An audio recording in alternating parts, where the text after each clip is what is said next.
Partial verdict in the Diddy case. After 2 days, the jury has reached unanimous decisions on 4 of the 5 counts. The problem is that 5th count means that we don't get to find out what the verdicts are on the other 4 because they are hung up on racketeering. Which is what we talked about for days now, that racketeering from the get-go has been the problematic count it is a for very the prosecution. complicated charge. And a lot of people saying it's square peg, round hole, that we know that there are multiple jurors on both sides. It's not just one holdout, that on racketeering, they are stuck. But they have reached a decision on sex trafficking as it results with Cassie. They've reached a decision on the Mann Act, the interstate transportation of a sex worker, as to Cassie. They have reached a decision, unanimous, on sex trafficking as to Jane, and they have reached a decision on the Mann Act as to Jane.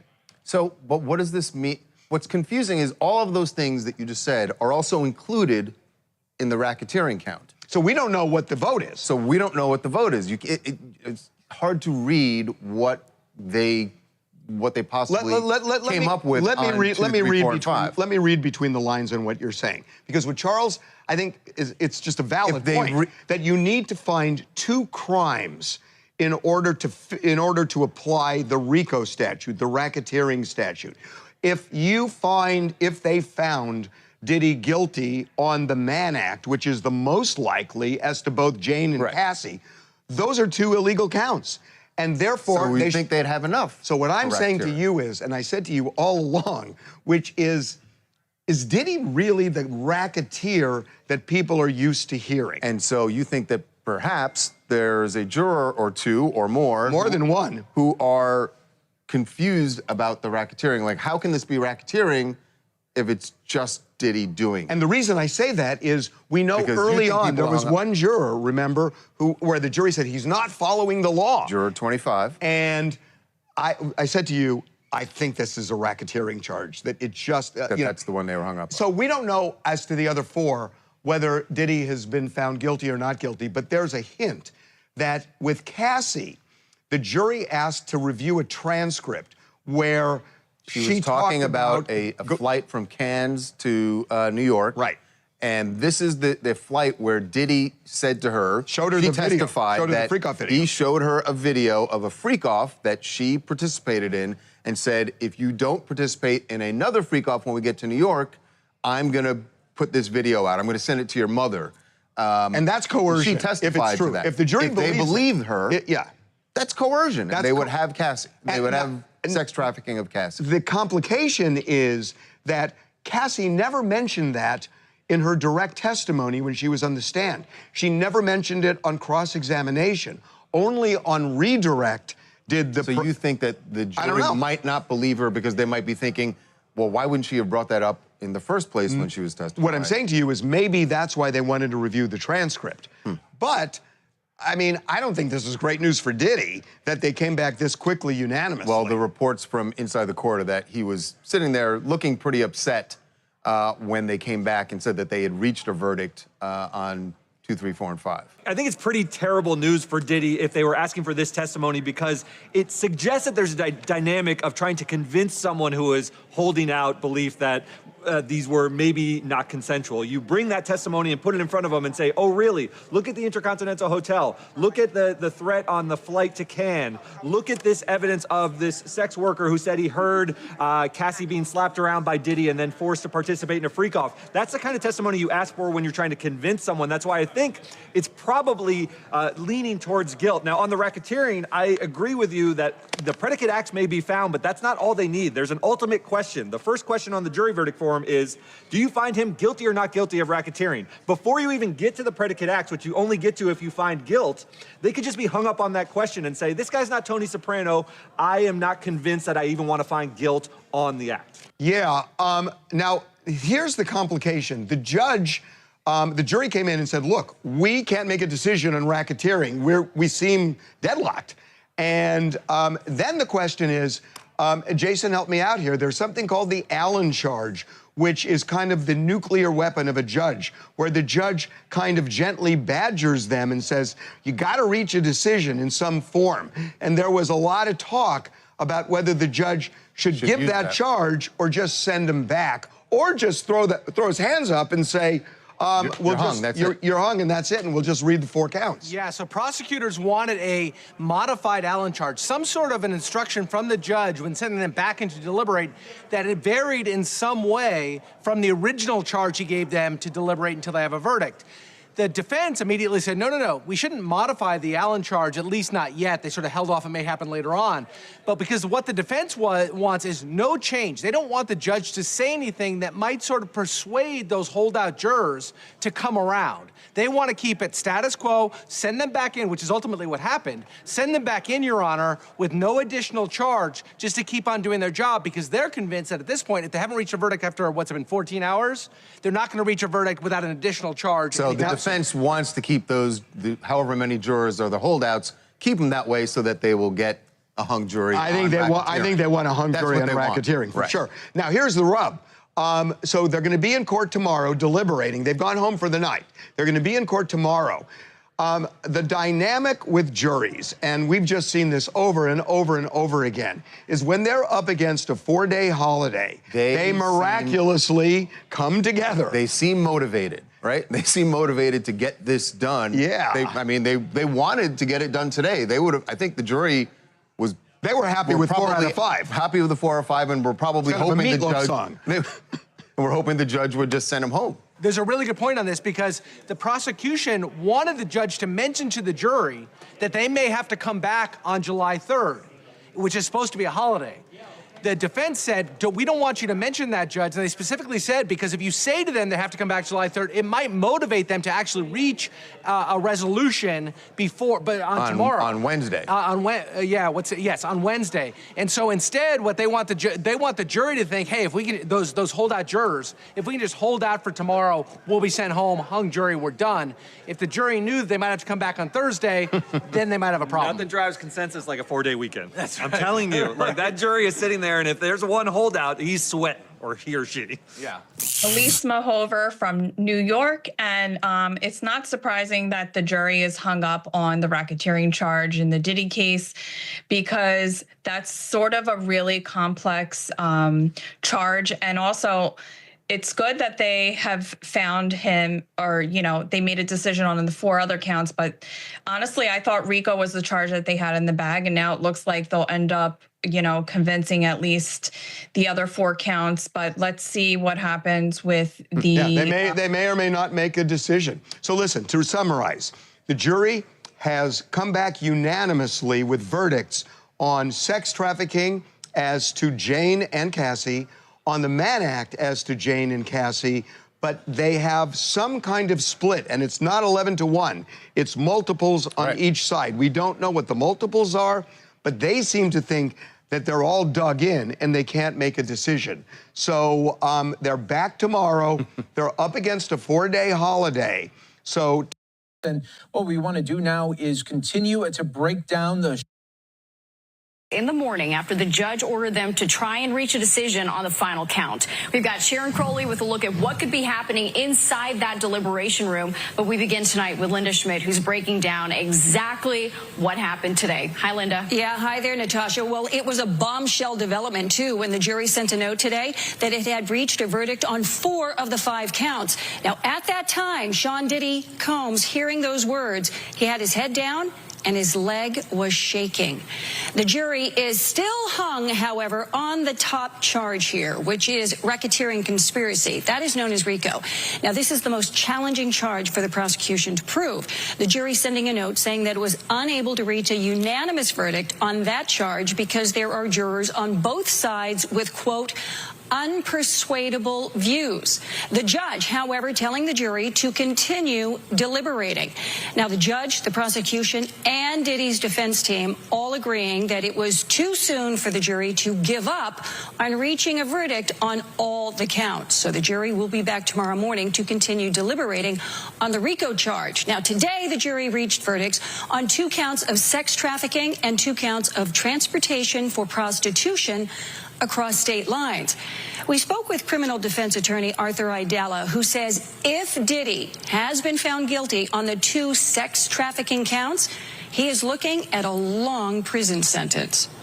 What you should keep in mind is the counts that they have reached a verdict on, there are mandatory minimums of 15 years.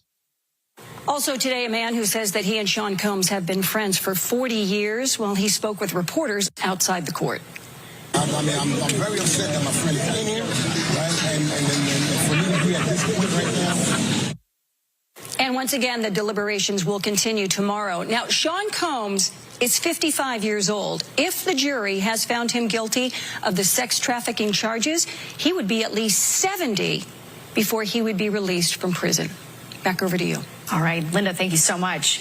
So now the world waits to hear from the jury and what they're going to decide. A tense time for Diddy, his lawyers, and the prosecution. Fox 8's Sharon Crowley picks up that part of the story and joins us live from the newsroom. And Sharon, you just talked to a jury consultant. I did just a short time ago, Natasha. One of the most famous men in the world has to wait to learn his fate. We know the jury decided on 4 of the 5 counts, but what remains a mystery tonight, why are they unable to reach a consensus on the RICO count? And will they be able to come up with an agreement when they resume deliberations tomorrow morning?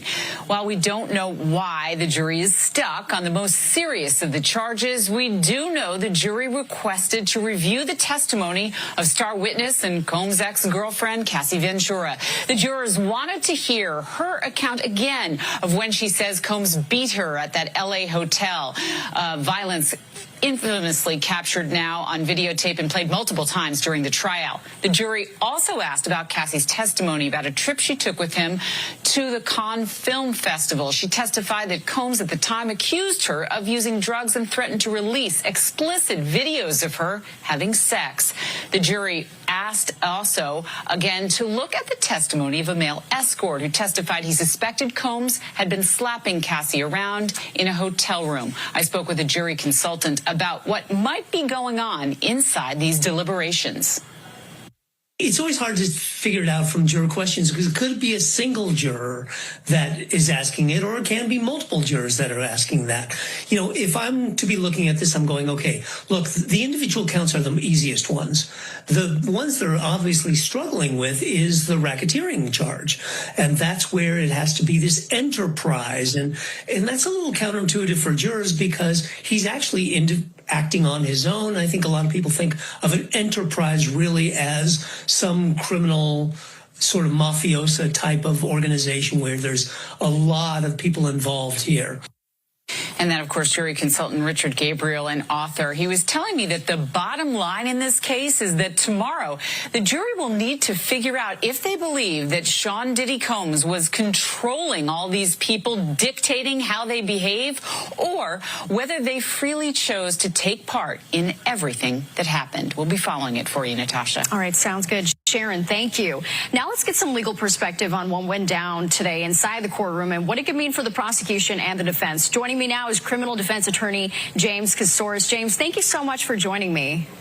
Thank you. We don't know what the partial verdict is, but we do know that the jury is hung up on that count 1, the RICO charge. What does that tell you? Well, they're completely separate charges. And I have to say, we don't know what the verdicts are on the 4 counts. There could be 2 guilty, 2 not guilty. There was different evidence for the 2 sets of counts.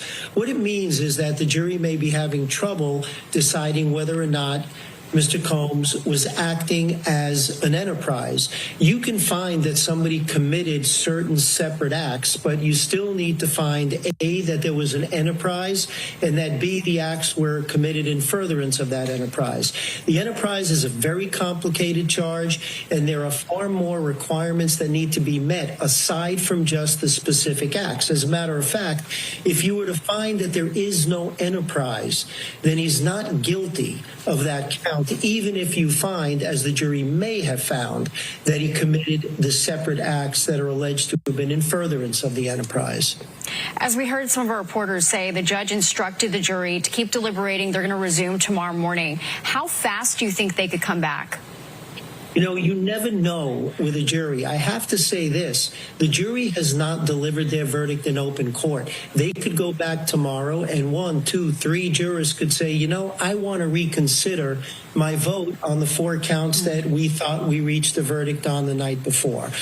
Depending on whether or not they make progress, depending on how the deliberations go, they could go for a very long time, or within 3 or 4 hours, you may get a note saying, look, we are hung on the enterprise. Given what went down today, who should be feeling more optimistic tonight? Would you say the defense or the prosecution? You know, reading the tea leaves as a criminal defense attorney for 38 years is really difficult. But I do have to say, just think about it. If they had acquitted on the 4 counts, then they would have acquitted on the enterprise. So I have to think that the defense is pretty nervous tonight. All right. Interesting. James, thank you so much for joining us. Thank you for having me. And our coverage of the Diddy trial continues. All right, that was Fox 5 New York breaking down their coverage, doing team coverage. Of course, the jury has come to a decision on the other counts, but there's still this 1 count hanging. So it tells you that maybe 1 or 2 jurors. So I don't think there's really any question. The loser today is Diddy. The jury has come back with unanimous verdicts on 4 of the 5 counts. They are hung up on racketeering, but they have reached verdicts on sex trafficking as it relates to Cassie, sex trafficking as it relates to Jane, the Mann Act as it relates to Cassie, and the Mann Act as it relates to Jane. The judge has sent the jury back and said, continue deliberating. They have now recessed for the day. They're coming back tomorrow. And in a minute, I'm going to tell you about why I believe this jury is probably going to come back tomorrow. And let me just first break down why I think this is bad news for Diddy. The Mann Act is easy. It is the transportation of a sex worker across state lines for commercial purposes, prostitution. I mean, I don't see how the prosecution did not prove that. And the fact that the jury came back this quickly, it tells me, look, I don't know, but it seems like he's cooked on those 2. As for sex trafficking, we have to look at Cassie and Jane separately.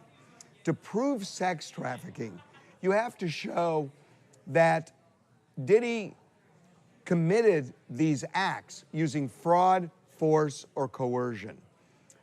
It's interesting as to Cassie. The jury wanted to hear about a trip to Cannes. They wanted the transcript, and this is where Cassie and Diddy flew back from Cannes to New York. On the plane, Diddy showed Cassie a freak-off video that she was on. And he said, according to her, if you don't engage in a freak-off with me when we land in New York, I'm going to show this to your mother and release it publicly. If the jury believes that, that's it. It's coercion. And it's interesting, they honed in on that during their deliberation. Now, they could go either way, but that was, I thought, all along, the most direct evidence of coercion, if you believe Cassie. And I think he's in trouble there. As to Jane, I think there's more of an issue of consent. And they did not ask for transcripts as to Jane. So I don't know. You know, I think on the Mann Act, he's in big trouble. I think as to sex trafficking, with respect to Cassie, he's in trouble. I don't know about Jane. But either way, there is a significant prison term on the table if he's convicted. As for racketeering, here's the way I see it, because I've told you guys now from the beginning, I've always had an issue with this, that this is not organized crime, it's disorganized crime. and it's not typically what racketeering is used for. So the jury said they were split, and it's not 11-1. There are multiples on both sides. And they said, we're dug in. The judge said, go back in and try. So if they're just directly following the jury instructions as to racketeering, they need to find 2 independent criminal acts. I mean, if they find him guilty on the Mann Act, and I'm guessing they did, well, there are the 2 acts. Yet, they're hung up on racketeering. What that tells me is it's kind of square peg, round hole for a lot of these jurors, or 2 of the jurors, multiples, whatever the number is, that they're just not seeing this as racketeering. So that's my opinion about it. Now the question, how do they resolve it? So they're going to go back in tomorrow and know that they are up against a 4-day holiday, that the courts are closed on Thursday, the federal courts. The judge will open the courtroom if the jury hasn't reached a verdict on Wednesday. They could deliberate Thursday. It's not always the case, but jurors somehow miraculously reach a decision when it comes to butting up against a 4-day holiday. It just happens. They don't want it held over their heads for the weekend, for a long weekend. So that's one possibility, that they just all come together. Maybe the more likely possibility is they come back tomorrow, I don't know, at 11 or noon, and they say to the judge, we are so deadlocked, we cannot reach a verdict. The judge could then say, you know, it's called the Allen charge, which is where he gently badgers them to reach a verdict. He could do that, but my guess is if they don't come in by the end of the day, tomorrow, and they come back toward the end of the day and say, we're just hopelessly deadlocked, the judge will read the 4 verdicts where they were unanimous and declare a mistrial as to racketeering. If that happens and he's found guilty on 3 or 4 of the other counts, my guess is they won't retry him on racketeering. But we will see. I don't think it's good news for Diddy. When court was over today, knowing that they reached a verdict on 4 counts, he turned to his family in the gallery and kind of whispered to them, I'll be okay. I mean, you could take that either way, but the way I take it is, if he ends up in prison, he'll be okay, and tried to reassure them. So bottom line, I think Diddy is going to be found guilty, and that's just my guess. I don't know it, but just based on the pieces, I think the Mann Act is going to be tough for him to overcome. We will see about racketeering. My gut tells me it's going to be a hung jury. Again, a partial verdict reached in the Sean Diddy Combs trial. A jury saying they've reached a decision on all but 1 charge after deliberating for just over 12 hours. The big unknown tonight is what that decision is. Combs faces 5 criminal counts. You see them right here. But it's that first charge at the top of racketeering conspiracy that they can't seem to agree on, at least not yet. Our team of legal experts standing by with what could be delaying the decision. It comes after weeks of intense and emotional testimony from star witnesses, including Combs' ex-girlfriend, Cassie. The prosecution arguing Combs used his influence and power to run a criminal enterprise, going into excruciating detail about those alleged freak-offs. Also pointing to evidence from raids at Combs' Miami and Los Angeles mansions, which included guns, ammo, and, of course, baby oil. Combs has denied all of the charges, but tonight his fate still remains in the hands of these jurors as they are set to return tomorrow to continue deliberating on that final count. We have a lot to get to this evening. We want to start with Chloe Malas, who was in court. Chloe joins us now live. What did Combs do when they came back essentially so fast with a partial verdict? Tom, it was a stunning moment, and I was actually in the courthouse watching Combs as he was reading the latest note from the jury, and his attorneys, in a very powerful scene, they huddled around him. It was almost ominous, and he put his head in his hands, even rubbing his eyes at one point, looking clearly dejected. We've reached a verdict on counts 2, 3, 4, and 5. Read the note from the jury that came just after 4 o'clock. But we cannot reach a verdict on count 1, they wrote, because some jurors have unpersuadable views. That means they've reached a unanimous decision on whether Sean Diddy Combs is guilty of sex trafficking and transportation to engage in prostitution. But the jury of 8 men and 4 women is split on the most serious and complex charge, racketeering conspiracy. For that count, jurors must decide whether they believe Combs ran a criminal organization and committed underlying crimes like kidnapping and arson. Late today, the judge urging the jury to keep deliberating to try to reach a decision on that last count before revealing their verdict. As the jury's note came in, Combs' attorneys hugged and formed a circle around the music mogul, who put his head in his hands, at one point giving a thumbs up to his family. During the 7-week trial, prosecutors alleged that the music mogul ran a criminal enterprise and used power, violence, and fear to get what he wanted. Calling 34 witnesses, including 2 of Combs' former girlfriends, Cassie Ventura and another known only as Jane.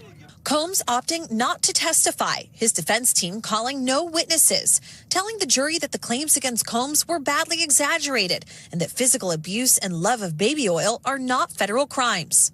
The jury will resume deliberations tomorrow morning. All right, Chloe is back with us in front of the courthouse. And for legal analysis here tonight on Top Story, we have former federal prosecutor Kristen Fedden and NBC News senior legal analyst, correspondent Laura Jarrett, good friends to Top Story. Chloe, I'm going to go back to you. Take us back into the courthouse. What else did you observe Diddy doing, especially when he left court as well? Yeah, so as he was leaving, he actually turned around and looked at his family. His daughters were in there, some other of his children, and his mother, Janice, who has been in there every single day of the trial. And his mother asked about the verdicts, and Combs said they came back with 4 verdicts, and we're waiting on count 1. It'll be all right. I love you. He had a slight smile, Tom, but that usual optimism that you and I have talked about, that I've seen when I've been in the courtroom, it wasn't there. And this coming from a guy who yesterday was holding up the cover of those 2 books we talked about, The Power of Positive Thinking and The Happiness Advantage. Yeah, it seems there's a vibe shift, but again, we don't know what the jury's decided. Kristen, I'm going to go to you now. Count 1 is racketeering. It's the most complicated one, the most punitive as well if he's convicted. Was that the right charge to bring against Diddy? Can we read anything in the jury's actions right now? I think we can read a lot in the jury's actions. Do I think it was the right move by the prosecution? Absolutely, hands down. Why? Well, because with the RICO charge, what the prosecution can do is they can show from 2004 all the way up to 2024 that there was a pattern of power, exertion, control, all in the form of threats, physical violence, guns, all of that. They can show that pattern to the jury. Even if they don't get that as a conviction, the jury has now heard all of the acts of Sean Diddy Combs, and then they heard of all of those criminal acts, even if they only get convictions on those 4 standalone crimes, the 2 sex trafficking and the 2 transportation of prostitution crimes. It allows them to tell the full story. Yeah, I'm going to ask our great director, Brett Holy, if you can put up that full screen we had of all the charges, because I want to ask Laura about this. I mean, look, we can't read the jury's mind. We have no idea what they decided.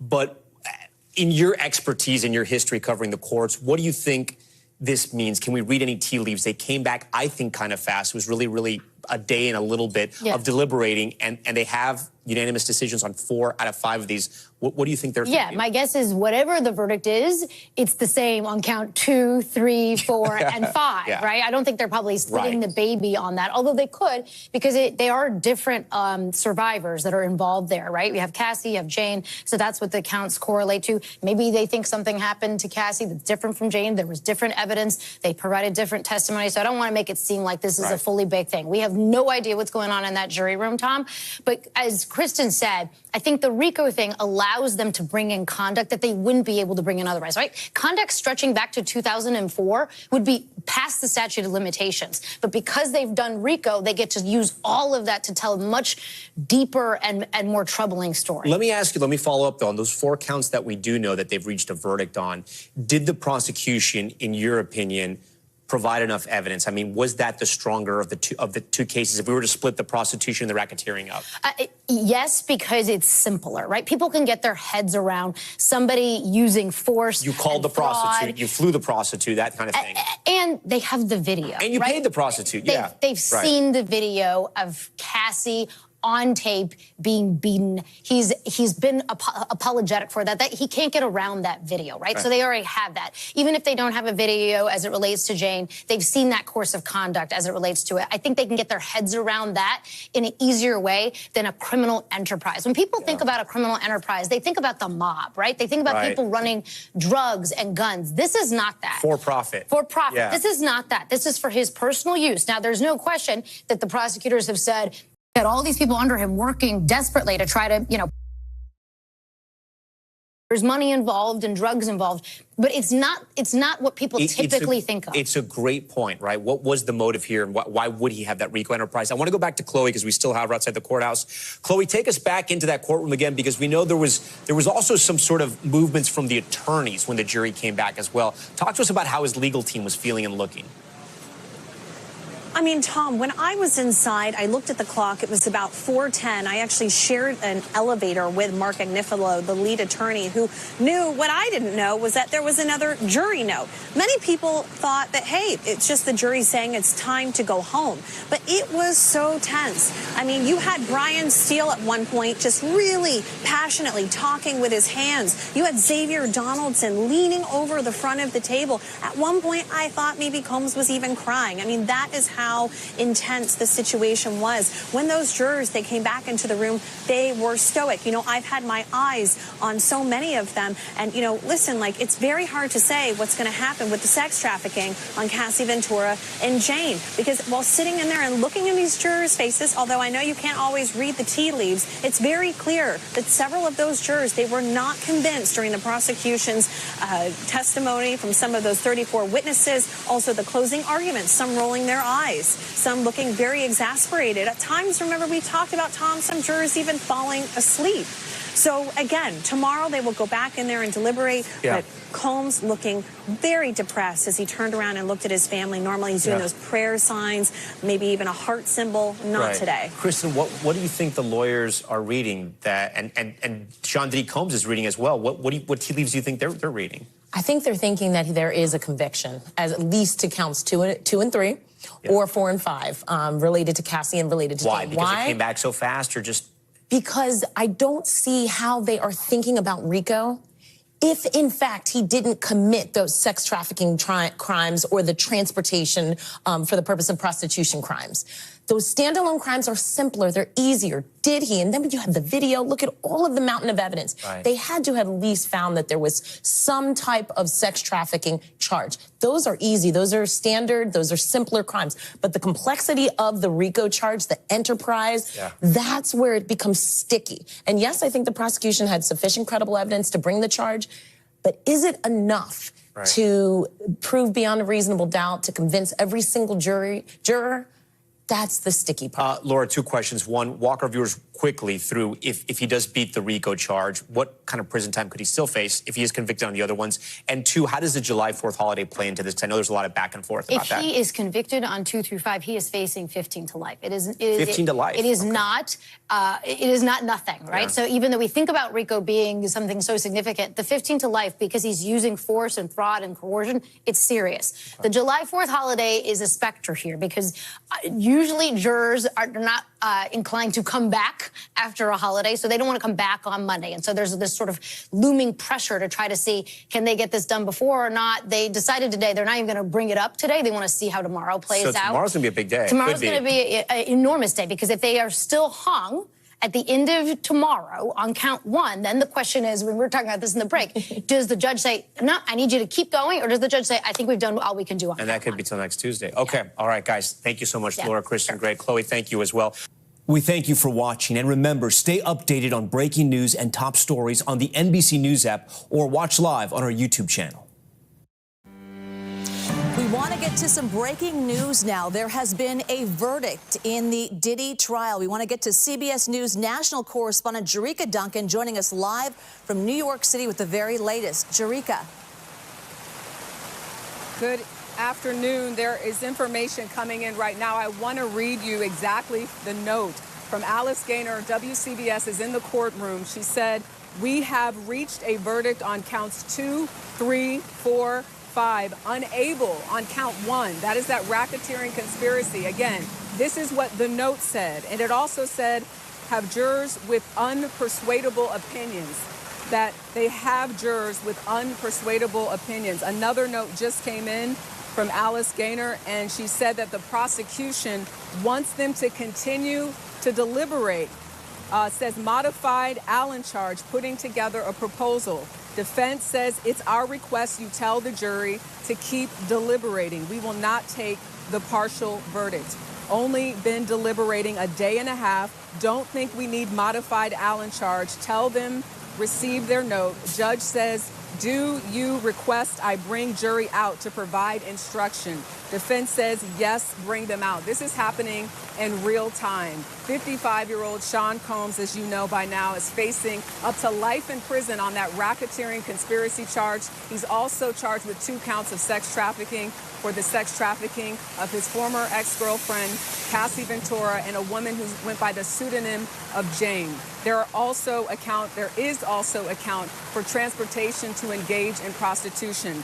But again, right now, all that we know, according to this note, is that they have reached a verdict on all of the counts except for one. It is unclear what will happen next. I'm literally reading these notes as they're happening. The judge said that there are 3 options. First, the defense's proposal, jury should keep at it, some version of the Allen charge, and that at some point case law indicates the court should advise them their ability to have partial verdicts, but I don't think we're at that stage yet. So that's where we are. It looks like they have reached a verdict again on counts 2, 3, 4, and 5, but they're saying they're unable to reach it right now on count 1, racketeering conspiracy, the most serious, that says that Combs led a criminal enterprise and that he committed at least 2 predicate acts. There are 8 that the jurors will see. We have a shot of the verdict sheet, but these are some of the crimes. If jurors find that just 2 within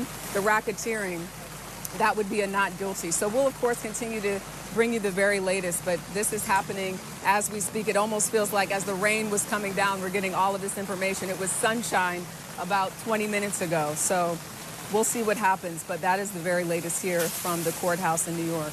Yeah, Jurika, I know information is coming into you as we speak, and so you're relaying it to us. Can you explain how you're getting this information? Reporters in the courtroom, and we have partial verdicts, but not entirely, and so the judge is basically saying either you're going to have to go back and finish entirely, or are they going to regroup? What happens now? Do we know? Yeah, so we have Alice Gaynor. She's a WCBS reporter. She has access to her phone in the courtroom, so she's able to give us notes. We also have a couple of reporters that are in the actual courtroom where all of this is taking place, where Combs is. We know that his mother is in that courtroom. We did not see his children here today, but we're not sure if maybe they will show up, knowing that the jury has reached a verdict in at least 4 of those 5 counts. As for what happens next, we will wait to get another note, but it sounds like the defense wants the jury to continue to deliberate, saying they've only been deliberating about a day and a half. Know that there was a lot of questions that were also submitted to the judge, and so as you analyze or look into what those questions meant or didn't mean, is there anything that we can kind of glean from that? There was a question asked this morning as well before partial verdicts were reached.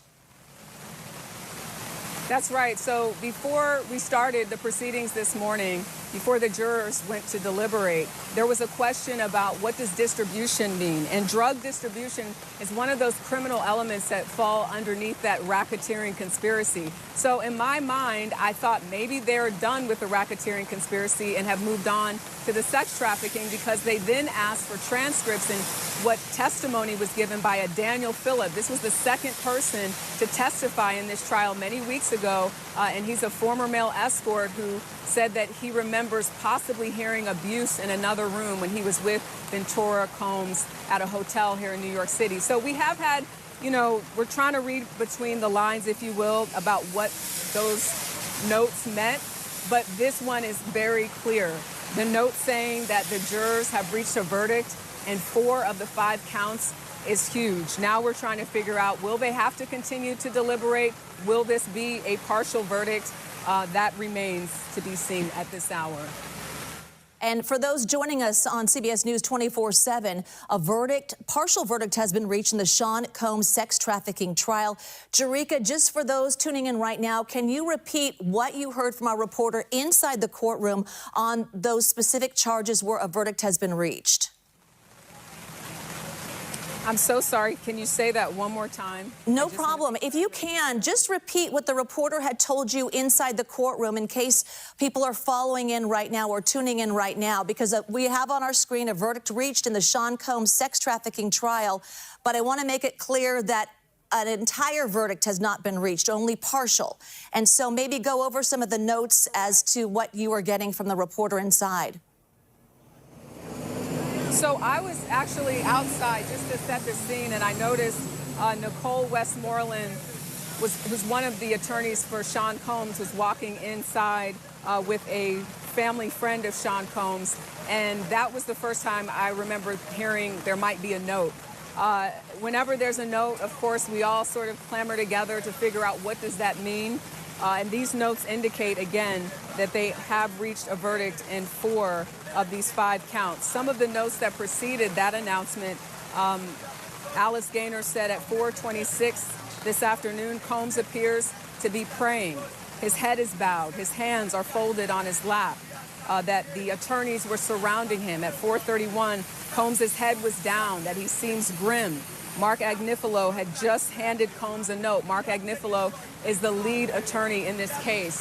So you can even see, based on the media presence, too, that people are starting to hear that there is a note and a development in this trial. I'm looking at notes as we're getting them again from Alice Gaynor. That note we already saw. But it really has been a remarkable day when you think about the 8 weeks that these jurors were told they would be here, and this is the 8th week. They heard over 30 witnesses. The defense didn't call any witnesses. They felt apparently that they had proven their case. You know, when you look at the closing arguments of Mark Agnifilo, the lead attorney, he said that the prosecutors have, quote, charged one of the most serious, complicated, comprehensive statutes on the books. They have charged personal drug use and threesomes as racketeering. So that was the argument from the defense going into this deliberation period.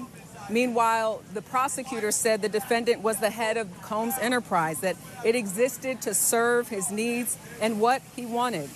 The other members of the conspiracy and the Combs Enterprise were the defendant's inner circle. That inner circle, they said, was made up of his loyal lieutenants, his chief of staff, and his bodyguards who helped him satisfy his every desire. Those were the words from Christy Slavic, who gave the closing arguments not long ago in reference to this trial involving Sean Combs. Jurika, I know you're getting this information in real time. We'll let you gather more information. We'll come back to you, so stand by. We're going to bring in CBS News legal contributor Caroline Polisi with more on this. We're talking about partial verdict. Explain that and what is happening now in the courtroom. Yeah, so what's happening now is the prosecution and the defense, along with the judge, are trying to decide what to do next. If at all possible, they would love to get to a verdict in its entirety. It does appear that they are having difficulty coming to a unanimous decision with respect to the RICO charge, which I would note is the most difficult and legally complex charge. But the options, and what I think likely will happen, is that since this is the first time the jurors are coming to the judge saying, look, we just can't come to a resolution, they'll be given what's known as an Allen charge, sometimes referred to as a dynamite charge, which is essentially just the judge telling them, go back at it, do your civic duty. If you can, at all possible, come to unanimous verdict. I mean, the issue here is people need to, and the instructions to jurors are, maintain your integrity with according to what you believe the evidence shows, but keep an open mind, engage in a robust discussion about the evidence, hear other jurors' points of view. And if you can come around to changing your mind with integrity, with really feeling that you've come to the right conclusion, then try to get to a verdict. Because a partial verdict, while it is acceptable technically, it's a difficult resolution, especially on this RICO charge, since it is one of those top charges. about that RICO charge, what needs to be proven beyond a reasonable doubt, which I'm assuming they're having a difficulty with, is an enterprise, right? You think RICO, you think mafia, mob charges, a criminal racketeering conspiracy. And what needs to be shown is that over the course of a 10-year period, 2 predicate racketeering crimes were agreed to. Again, it's a conspiracy charge, right? So it's Sean Combs agreeing with one of his uncharged co-conspirators. And in this case, the co-conspirators that the prosecution has alleged is KK, Christina Koram, his chief of staff. And then they're saying he had this rotating body, these bodyguards that rotated throughout that 10-year to 20-year period. All right, Caroline, I want to interrupt you just real quickly. Please stand by for more on breaking this down, but I do want to get back to CBS News national correspondent Jurika Duncan, joining us live from New York City. Now, Jurika, I know that you have more information just coming into you in real time. Why don't you tell us? Yeah, and just to reset again, we're hearing notes from inside the courtroom that the jury has a decision on 4 of the 5 counts. But we're not sure whether or not they are definitely going to go back and deliberate. The prosecution wants them to continue to deliberate, as well as the defense. But the Combs children, we just saw 3 of his daughters that walked back in. So again, earlier I mentioned that it was just his mother that was here today, and that we noticed his attorneys go back inside within the last 45 minutes or so.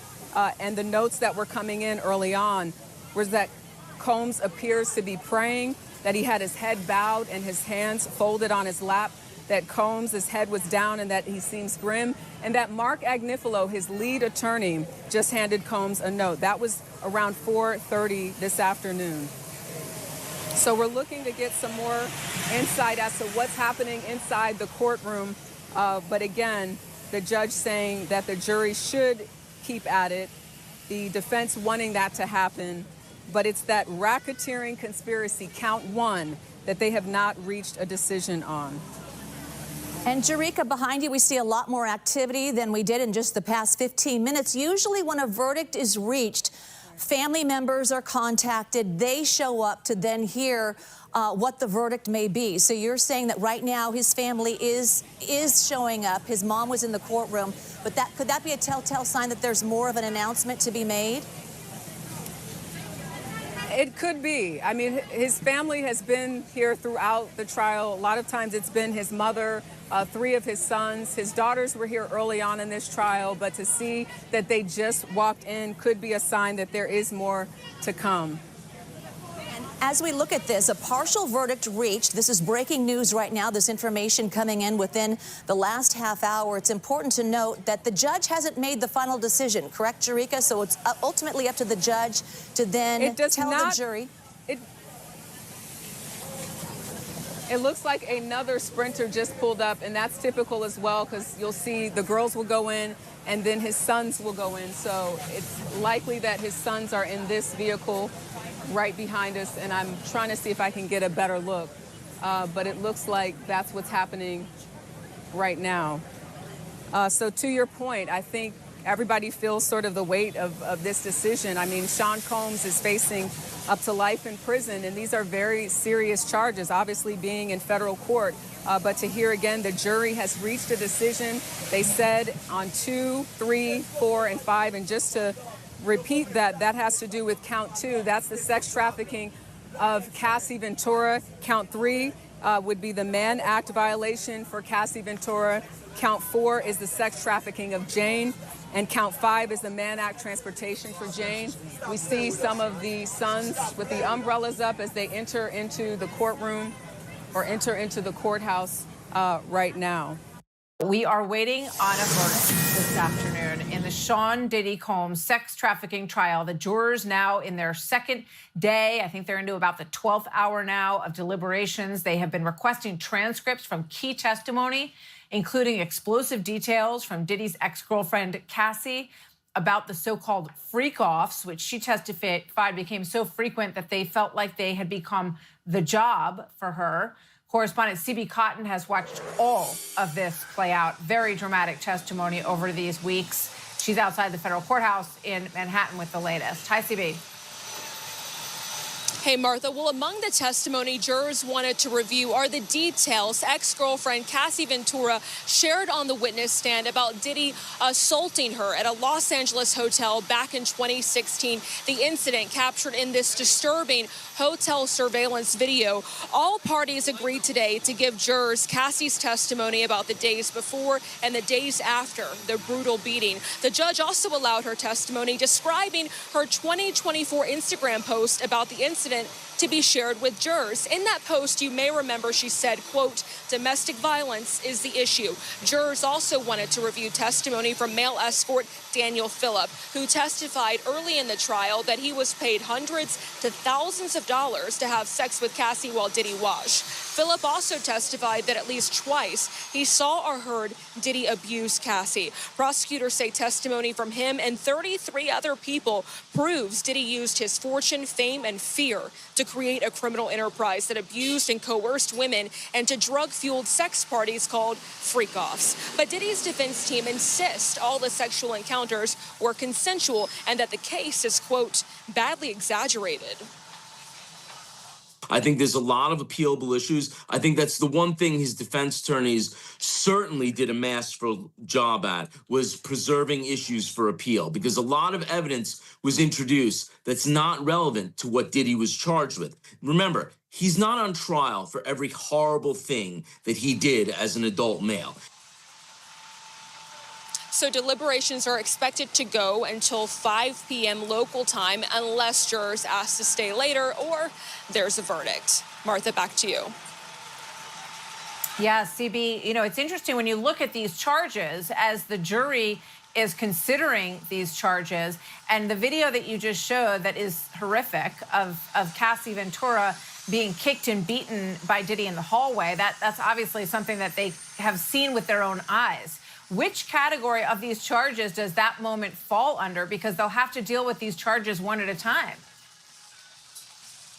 So, great question, Martha. There are 5 racketeering crimes under the racketeering conspiracy charge, and prosecutors say that brutal 2016 beating is an instance of sex trafficking that could be considered by jurors to be a racketeering crime. They told jurors in their closing arguments it's an example of how anytime Cassie tried to get away, Diddy or a member of his inner circle would drag her back. CB, thank you very much. We're watching closely, obviously. If you get a verdict, we'll go right back to you in the Manhattan courthouse. Thanks, CB. Hey, Sean Hannity here. Hey, click here to subscribe to Fox News. All right, in the meantime, let's go ahead and bring in attorney Yahara Ascona. Yahara, are you there with us? I am. Hi, guys. Good afternoon. Thank you. Can you go ahead and break down what does this split verdict kind of indicate? It indicates that it's not looking good for Sean Combs.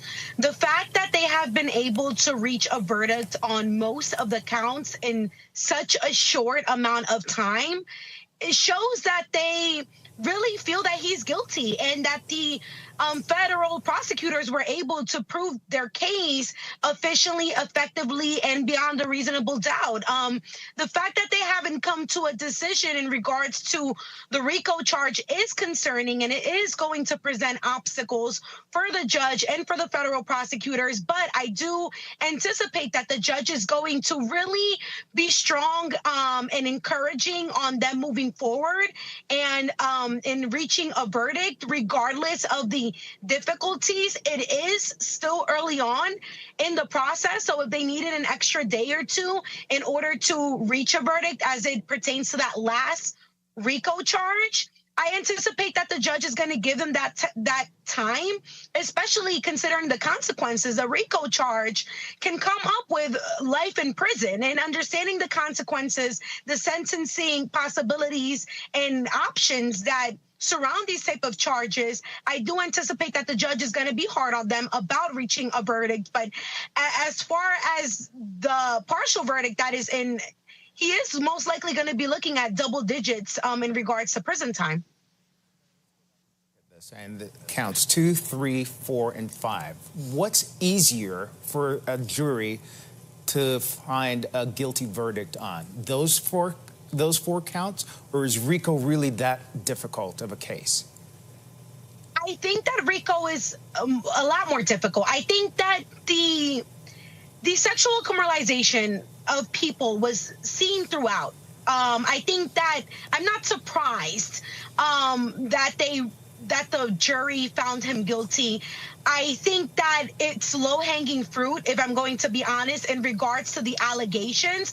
But with the RICO, again, you need to show that he was engaging in enterprises with the objective of orchestrating criminal events. In this case, those criminal events being the freak-offs. It's difficult to prove that he was orchestrating an organization when he is the only person that has been charged and that is technically in charge of this RICO or of this organization. Usually you find that most people or other people are charged and have more prominent roles in the organization and in the orchestration of these criminal activities. I think that because they really focus on making Sean Diddy Combs and only Sean Diddy Combs the main front or the main runner of this entire organization, I think that's what is kind of presenting some challenges in conjunction with the consent that we've seen on behalf of the victims. Of course,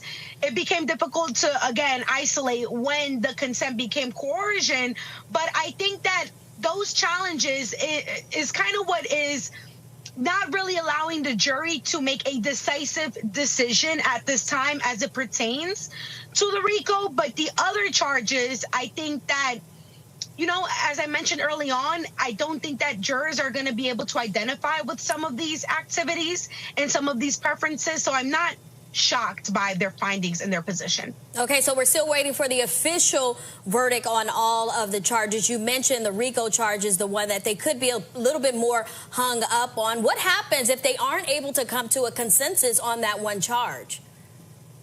It's really up to the judge and the prosecution. Maybe they can come to an agreement in regards to what they do with the charge. But I think the fact that they've already agreed on 4 out of the 5 counts, I fully anticipate that this court and this judge is going to put some pressure on them in order to find a conclusion. And if not, maybe the attorneys can reach some sort of deal as to how they address that matter. But I also don't think that the prosecution is in a position to let this go. I think that the prosecution is going to really emphasize the need for a verdict or the need for a guilty plea. In my experience, once you make prosecutors prove their matter and go through trial and go through these motions, they're not really amenable to a resolution or an agreement of sorts. So I think that either they're going to be forced to find a resolution or Diddy's team is going to have to get very creative as to how we resolve it. Hello, everyone. I'm Major Garrett in Washington. We are following breaking news out of New York City. The jury in the Sean Diddy Combs racketeering, conspiracy, and sex trafficking trial has reached a verdict on 4 of the 5 counts. The jury very recently has told the court it is unable to come to a consensus on count 1, that being racketeering conspiracy. I want to bring in our Jurika Duncan, who has been following this case from CBS News from its inception. Jurika, as you well know, this is a high-impact, high-visibility story. Lots of people probably got phone messages alerting them to this news. Reset the clock for those just maybe tuning in. What has transpired in the last hour? In the last hour, we've seen Sean Combs' children arrive in 2 sprinters. They just went inside the federal courthouse there. His mother was there earlier today, and about an hour ago, I remember seeing a couple of the defense attorneys running inside. So it was clear that there was an update. And throughout this, we've been receiving notes. But this particular note read, according to our reporter that's inside, quote, "We have reached a verdict on counts 2, 3, 4, 5. Unable on count 1, they said, have jurors with unpersuadable opinions." So what are counts 2, 3, 4, and 5? Those have to do with the sex trafficking and transportation for the purpose of prostitution. They involve Cassie Ventura, an ex-girlfriend of Combs, as well as Jane, another person who testified under that pseudonym, also an ex-girlfriend of Sean Combs. That racketeering conspiracy, though, that is the most serious charge, and it's complicated. There are 8 criminal elements. The jurors only have to prove that two of them, or feel that two of them have been proven, in order for him to be found guilty on that racketeering conspiracy, as well as believing that Combs led a criminal enterprise for his sexual desires. So even when you take a look at this verdict sheet, for instance, Major, there's the racketeering conspiracy, and then there's the not guilty, guilty. And under that, each juror would tell us, the public, the court, if they believe, for instance, acts involving kidnapping, that Combs was involved in that, whether that was proved or not proved, or acts involving arson, or acts involving bribery. So we knew that that one might be something that these jurors could possibly be deliberating on for quite some time, or in this case, have jurors, according to this note, that have unpersuadable opinions. But what we're hearing again right now, that the jurors have reached a verdict. We don't know what that verdict is, though, on counts 2, 3, 4, and 5. And Jurika, just to get a sense of things, and I know this is evolving literally by the moment, do you have any sense, based on what you've heard from the courtroom, how this will play out this afternoon? Might it continue in tomorrow? Might the judge tell the jury, I want you to try a little harder, spend a little bit more time on count 1? Or is there any expectation we might have the verdicts for those other counts you mentioned actually read out today?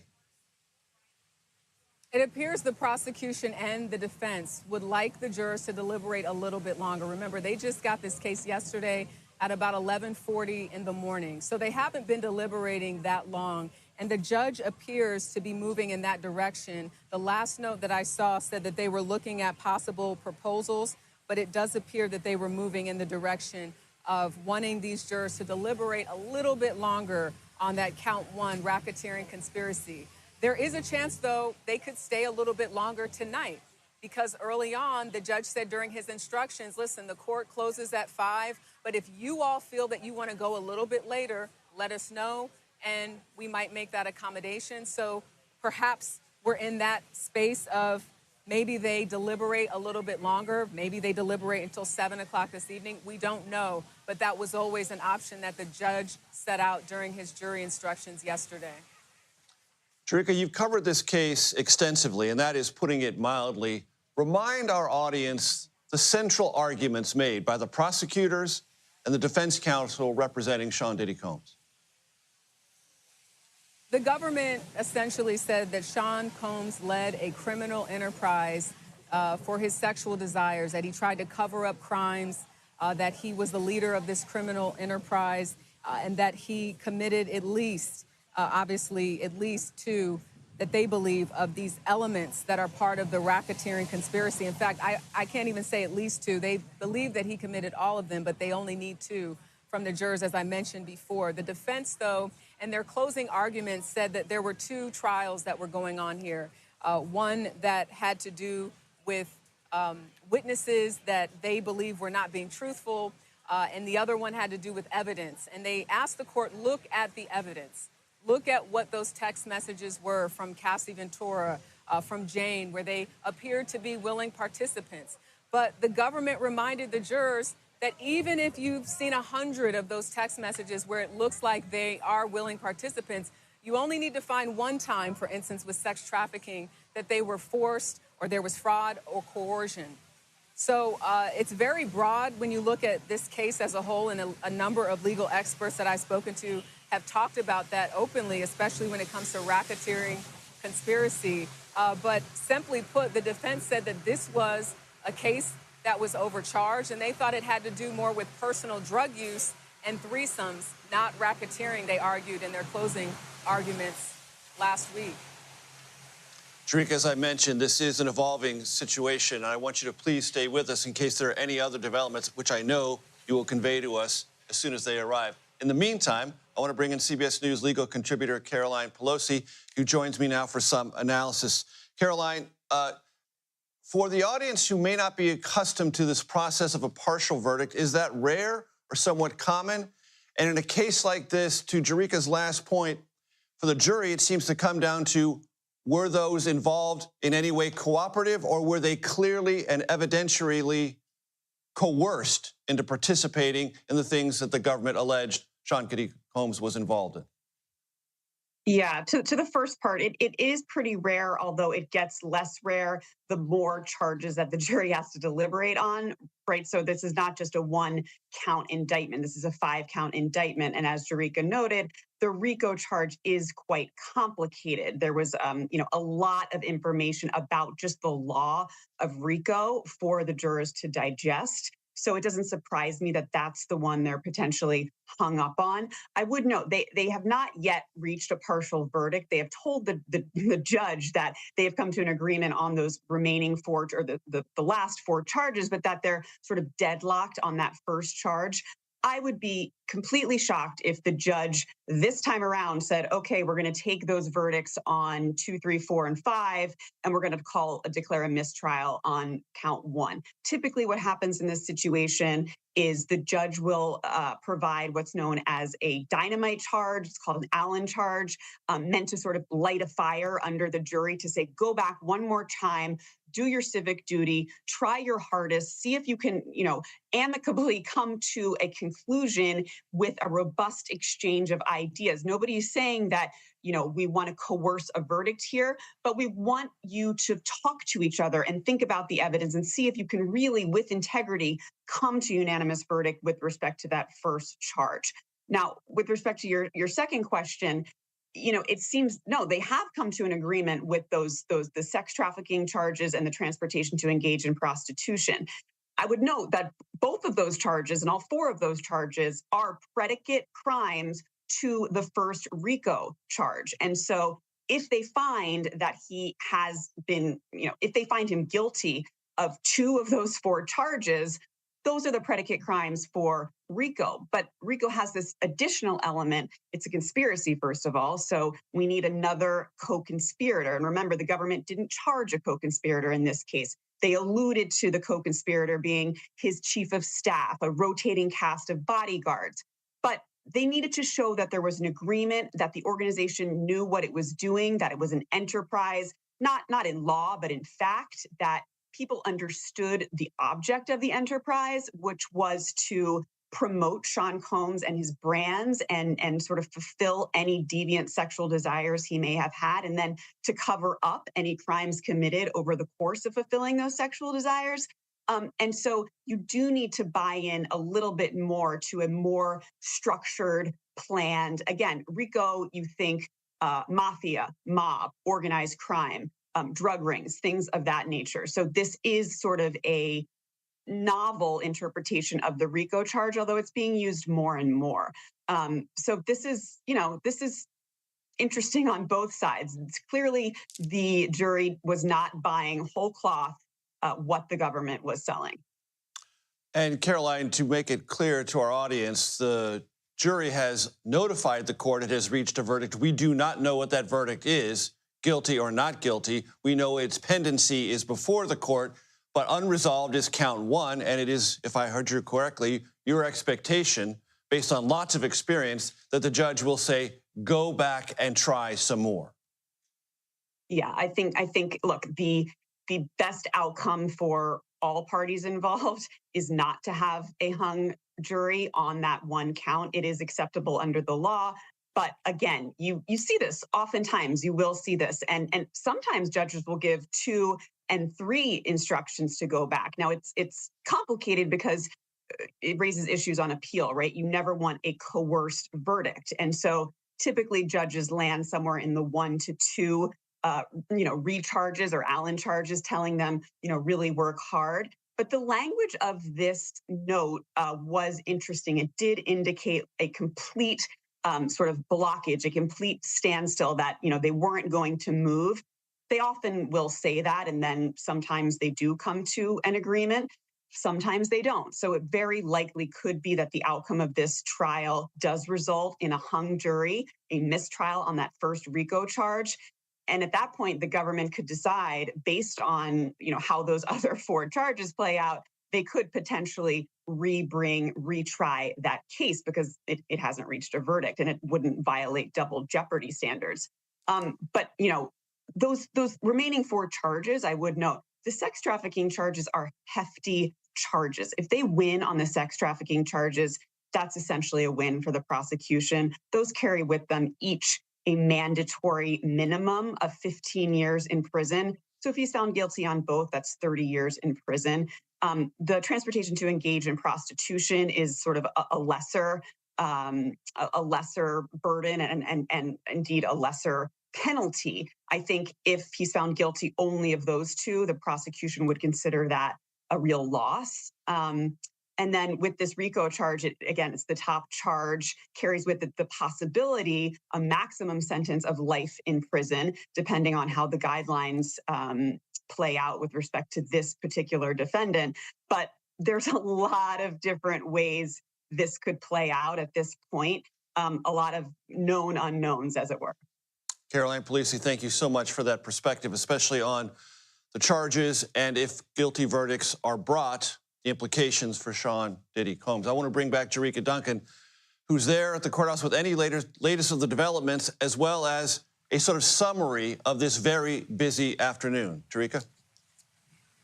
Yeah, I'm just getting a note, Major, and it says at the end of it, because it's kind of long, I'm trying to parse through it all, but that the judge could inform the jury if it deliberates, we persist, they would come back Monday, July 7th. And then it says, I can tell them if they agree July 3rd and make accommodations, but that does pose logistical issues. Which way do parties want to go? Government says give them the option to deliberate on the 3rd. And then defense says they need a minute. So this is happening in real time. But I think all of this means that the judge is moving in that direction of saying, listen, you guys have been deliberating, 12, 13 hours. Let's go a little bit longer to see if you guys can reach a verdict on that count one. This is playing out, as Jerika just noted, in real time. It is incremental. The judge is wrestling with the various equities involved, with the jury coming back to it with verdicts on two of the 5 charges, not on count 1. That's our recap. This jury in the Sean Diddy Combs trial in New York City has reached a partial verdict. Let me reset that. On 4 of the 5 counts. The jury has informed the judge it is unable at present to reach a decision on count 1. That charge is a racketeering charge. A jury has been deliberating in the Sean Diddy Combs trial. In less than 13 hours, they reached a verdict on 4 of 5 counts. But a judge told them to keep going on the other count, which is racketeering, so their deliberations resume tomorrow. Fox 7's Susan Hirasuna here to break it all down. We'll see how eager they are to get away for the July 4th holiday. Exactly, and that always is quite an influence, is it not? All right, Sean Diddy Combs blew a kiss to his 6 adult children before he left the courtroom. His mother whispered something to him, and he was heard to say, "I'll be all right, love you." At least one more day before the music mogul hears his fate. The jury unanimously decided on 4 of the 5 counts against him. After weeks of salacious testimony, a New York jury might be hung on the most serious charge against him, racketeering. Now, to prove racketeering, the jury must unanimously agree Combs participated in a criminal enterprise, committing at least 2 crimes over 10 years. The defense admitted Combs is violent but innocent because the star witnesses in the case, Cassie Ventura and another woman who used the name Jane, they were willing participants. Local defense attorney Dimitri Gorin says the federal prosecutors never should have charged Combs with racketeering. It's not an Epstein kind of situation because nobody's underage. It's not a Harvey Weinstein kind of situation because these aren't forcible rape cases. It's really a kind of a sex, I would say, party situation where people are being brought in. Everybody's consenting. People are getting paid. And while some people may find these sex parties to be distasteful, it doesn't have the ring of RICO. It doesn't have the ring of rape. The 55-year-old Combs did not testify in his trial. In fact, the defense rested in less than 30 minutes and did not call any witnesses. Now, if Diddy is found guilty on all counts, he faces 15 years to life in prison. If the jury still cannot come to a unanimous decision on that first count, it's up to the judge to declare the jury hung. The prosecution can then choose to retry the case or dismiss the racketeering charge and then seek a sentence based on the guilty verdicts, whatever they are. But right now, of course, all we know is that they have 4 verdicts, but we don't know which way they And they decide. could all be not guilty. They could all be guilty, or there could be some sort of combination of the two. I mean, he's saying that nothing was forced, but the prosecutors say Cassie and Jane were forced to be Absolutely, and they were both domestic violence victims. And a lot of times when you talk to people who know about domestic violence, they say that oftentimes the victim gets to the point where they are just trying to appease, they're trying to please whomever it is, in this case a boyfriend, and to keep them satisfied, to keep them from beating on them again or taking out any kind of bad behavior. And whether the jury believes that or the other could be the key to this case. But so interesting, don't you think, that the defense did very little. I mean, they countered a lot that the prosecution put on the stand, the witnesses, but they had no witnesses of their own. They saying it's on them. They've got the burden, and they didn't meet the burden, so let's get out while we're ahead was sort of the defense argument there. Thank you, Susan. So jury deliberations pick up tomorrow morning. Short time ago, I spoke with TMZ's Harvey Levin about all this. TMZ's Harvey Levin has been following this thing as close as anybody, doing daily shows on Tubi about it, all over TMZ, TMZ Live. He joins us now. Harvey, we've been talking about this for a while. You've always said that racketeering would be the most complicated thing. Why is that? Because, you know, a racketeer, you know, and I don't want to trivialize this, but people think of Tony Soprano and they think of the mafia, and it's organized crime. This feels like disorganized crime. This is this crazy guy who engages in all sorts of criminal activity, but it's not to further a particular, like, illegal business. It's, you know, I want to hire a prostitute here and I'm going to get this person because I'm mad at them here, and maybe blow up a car here because I'm mad at them dating somebody. But that's not what typical racketeering is. And I always thought this might be kind of square peg round hole for some of the jurors, and it feels like that's exactly what it is, because it's not just one holdout. They said the jury is split into two groups. I don't know what the breakdown is, whether it's 10-2, 6-6, whatever. But the jury said, we just can't reach a verdict. We're dug in. So we will see if the judge's gentle advice to continue makes a difference. My gut tells me they may well just hang on racketeering. But it's interesting, the other 4 counts, they reached within 2 days. That's a big deal. How do you read into the other counts and the fact that there is agreement on those? So here's the thing about that. The Mann Act, I think, is an easy one for prosecutors to prove. And remind people what the Mann Act is. Yeah, all that means is you take a sex worker and transport them across state lines for the purpose of prostitution, where they get paid. So we know some of these workers got paid. You know, sometimes Cassie paid them, but you know who was really paying them. You know, they crossed state lines, and you know, what the sex worker said was, "Oh no, I wasn't being paid for sex. I was being paid for time and discretion." Well, that's what a lot of prostitutes say. And I think juries read through that. So I think he's in trouble on those two. As for sex trafficking, that is where Cassie and Jane were allegedly trafficked for sex using coercion, fraud, or force. And as to Cassie, there was a tea leaf that I read here, because yesterday the jury asked for a transcript of Cassie's testimony of when she flew back from Cannes to New York with Diddy. And that's where she says, he showed me a freak off with me on it and said, if you don't do a freak off with me when we get to New York, I'm going to show your mother this and I'm going to release it publicly. If the jury believes it, that's sex trafficking. As to Jane, I just don't know. I think she's more complicated. But I think on the 2 Mann Act charges and on sex trafficking with Cassie, I think he's in trouble. I just don't know about Jane. So if he's guilty of all the rest of them and racketeering hangs, he's still in a lot of trouble in terms of time behind bars. Years behind bars. You know, if they hang on racketeering and they get him on 3 or 4 other counts, I don't think the prosecution is going to retry him on racketeering. because it really is a sex trafficking case. And I just don't think they're going to. And that, in a sense, is, a win for Diddy. I know that sounds bizarre, but at least as to racketeering it is. But, he read the tea leaves in court, too. He was upset and looked at his family and said, I'm going to be okay. And I think I know what that means. All right, Harvey Levin, continue to follow TMZ for all the latest on this on the website and all over the broadcasts and digital and everything else. I know you'll be on top of it when we may get a verdict tomorrow. I think it's going to happen tomorrow. I really do. Whether they reach a verdict or they just say we are hopelessly deadlocked. Juries don't like having it hang over their head for 4-day weekends or interrupting a 4-day weekend. Yeah, and of course you can watch TMZ at 7:30 right here on Fox 11. Harvey, thanks so much. Thanks, Alex. Joining us now to discuss this case is former federal prosecutor Nima Rahmani. As you just heard, the jury has reached a partial verdict agreeing on 4 of the 5 counts facing Sean Combs after deliberating for about 12 hours.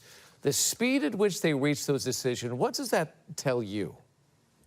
Well, generally, this is not a good sign for the prosecution, especially on the most serious count of sex trafficking. But let's go through the scenarios. We have counts 2 and 4, which are sex trafficking of Cassie Ventura and victim Jane, respectively, and counts 3 and 5 are prostitution. I personally think there's a lot of evidence for prostitution. The defense didn't make a compelling defense at all. They essentially argued that Combs thought he was hiring porn stars and making homemade porno videos. Not particularly compelling. That being said, if the government only secures a conviction on prostitution, that's essentially lost. This will be the most expensive prostitution trial in American history.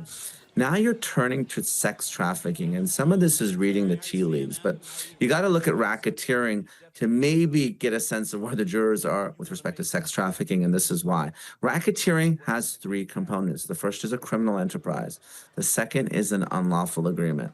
The third is 2 or more racketeering acts, sometimes called predicate acts. And it's important to note that prostitution and sex trafficking are potential racketeering acts. So it's possible that the jurors have returned a guilty verdict on prostitution and sex trafficking, and they're just trying to find that criminal enterprise or unlawful agreement, or the fact that they returned so quickly on the sex trafficking counts, which in my opinion are the most difficult to prove because consent is a defense, may lead us to believe that they actually have a split verdict, guilty on prostitution and not guilty on sex trafficking.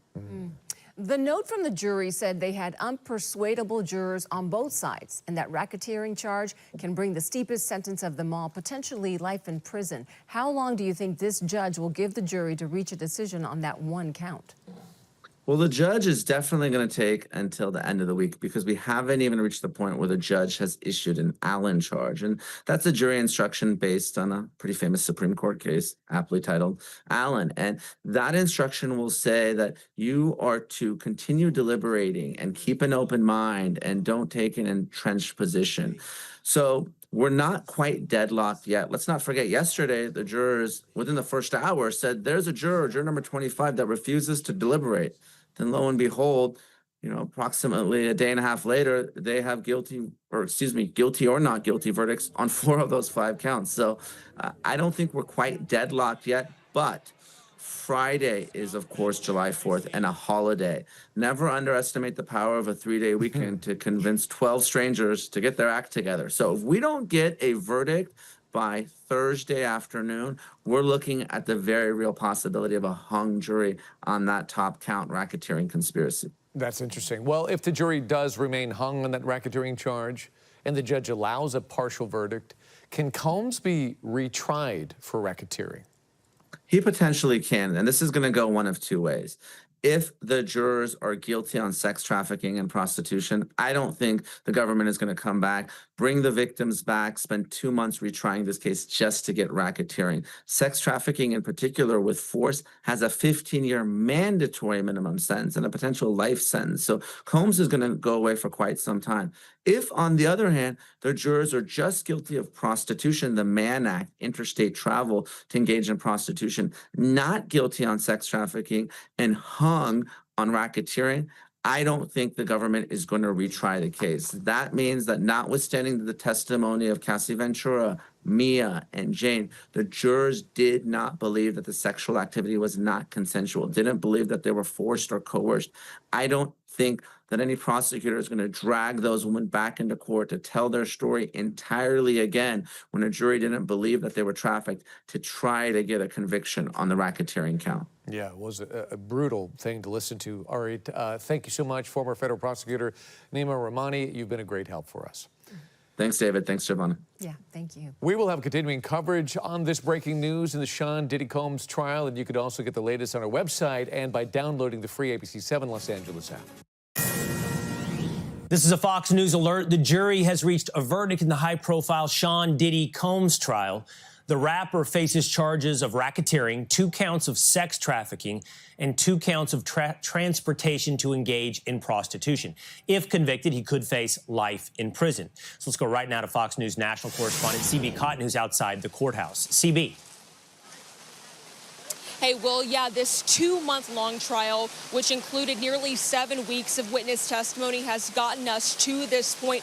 Just before 4:30 this afternoon, local time, jurors came back with a note. And we've just learned that jurors say they are unable to reach a verdict on count 1, racketeering conspiracy, but they have reached a consensus on counts 2, 3, 4, and 5. Right now, we've learned from inside the courtroom the defense wants the jury to keep deliberating and does not want to take a partial verdict. We're waiting to see how prosecutors will respond to this major update from here in the ongoing federal sex trafficking trial. But right now, we've learned jurors are unable to reach a verdict on count 1, racketeering conspiracy. It is the most serious charge in this case. If jurors were to find Diddy guilty of that charge, it would be a sentence of life in prison. Counts 2, 3, 4, and 5 encompass the sex trafficking by force, fraud, or coercion, and transportation to engage in prostitution. Jurors so far have had lots of questions for the judge. A total of 6 notes, I believe, have been sent out from the courtroom.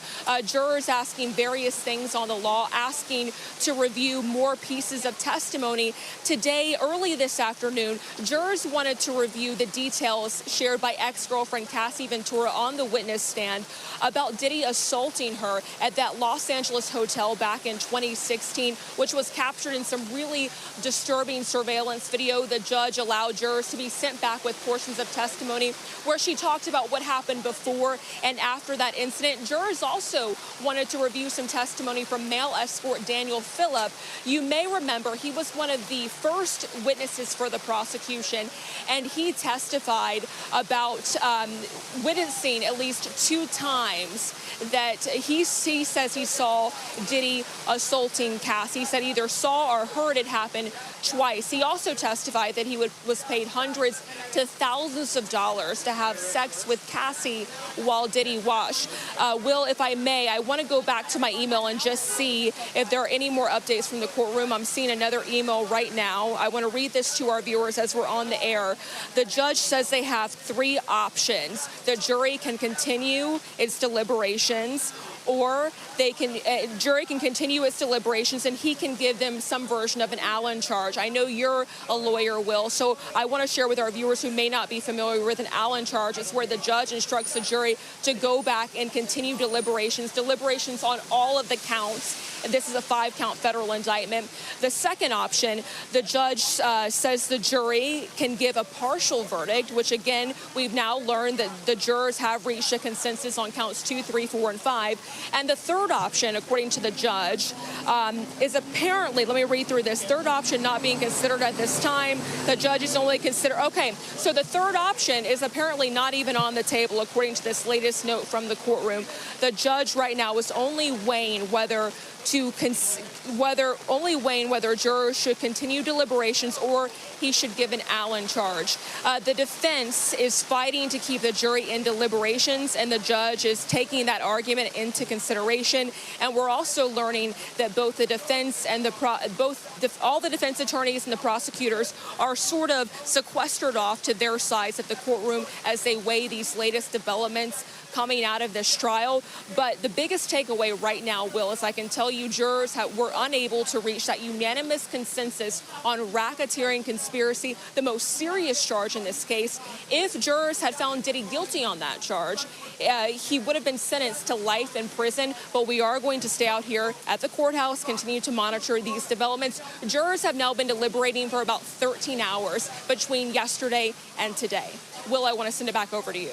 All right, thank you, CB. I just want to clarify the top line once again. So on count one, racketeering conspiracy, which, as you point out, can carry with it a potential life sentence. The jury has not been able to reach a consensus. But on counts 2, 3, 4, and 5, sex trafficking by force, transportation for prostitution, sex trafficking by force again, these charges, the jury was capable of coming back, CB, right? And what was their verdict? Will, correct. So we don't know what their verdict was on those charges, but they just told the court in this note that they reached a consensus on counts 2, 3, 4, and 5. And Will, if I may, walk our viewers through those charges. Count 2, sex trafficking by force, fraud, or coercion. That related to Diddy's ex-girlfriend and accuser, Cassie Ventura. Count 3, transportation to engage in prostitution. That also related to Cassie Ventura. Count 4, sex trafficking by force, fraud, or coercion. That related to Diddy, one of Diddy's another ex-girlfriend and accuser who testified under the pseudonym Jane. And count 5, transportation to engage in prostitution. That also related to Jane. And if I may go back to the counts 2 through 5, we'll just unpack this a little bit because it's a pretty convoluted case, right? So prosecutors allege that Diddy recruited and enticed Cassie into drug-fueled sex parties with male escorts called freak-offs. And during their closing argument, they pointed out to jurors, they said Cassie never did a freak-off without drugs. They also said the freak-offs took place throughout the course of their entire 11-year relationship. When it comes to count 3, the transportation to engage in prostitution, prosecutors pointed out to jurors all of the hotel, bank, and flight records that they say show the times where Cassie and Diddy flew male escorts across state lines for freak-offs. Count 4, another count of sex trafficking by force, fraud, or coercion related to Jane.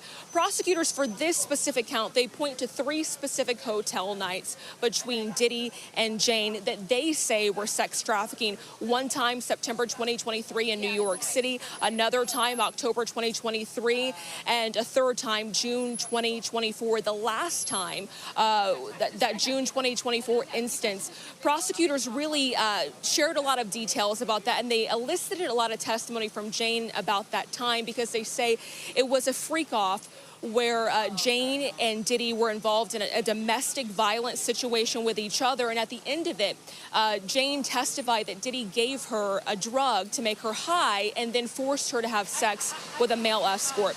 And then count 5, transportation to engage in prostitution as it relates to Jane. Again, prosecutors pointed out to jurors flight, bank, and hotel records where they say male escorts were transported across state lines to have sex with Jane. Will, if I may, I'm pulling up my email right now just so I can see the latest that we have from the courtroom.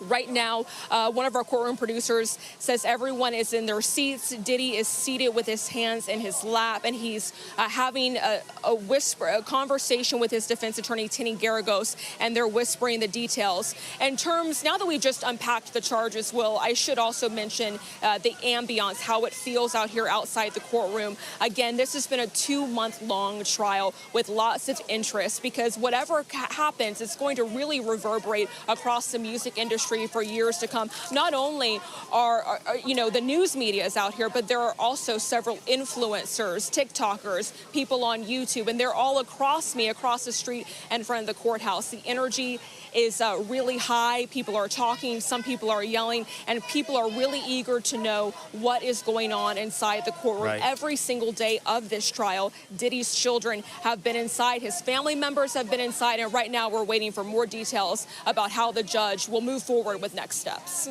And in fact, we just saw some of Diddy's daughters making their way into the courthouse as you were talking, CB Cotton. Hey, Sean Hannity here. Hey, click here to subscribe to Fox News YouTube page and catch our hottest interviews and most compelling analysis. You will not get it anywhere else. And the breaking news at 5 o'clock in the trial of Sean Diddy Combs. The jury coming back with a partial verdict just moments ago, but the judge not allowing the verdict to be read at this point.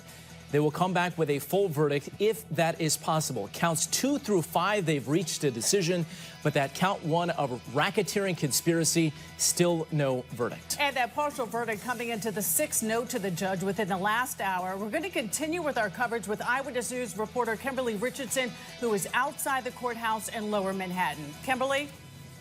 Well, Mike and Sade, that note came down specifically about 30 minutes ago, as you mentioned, note number 6.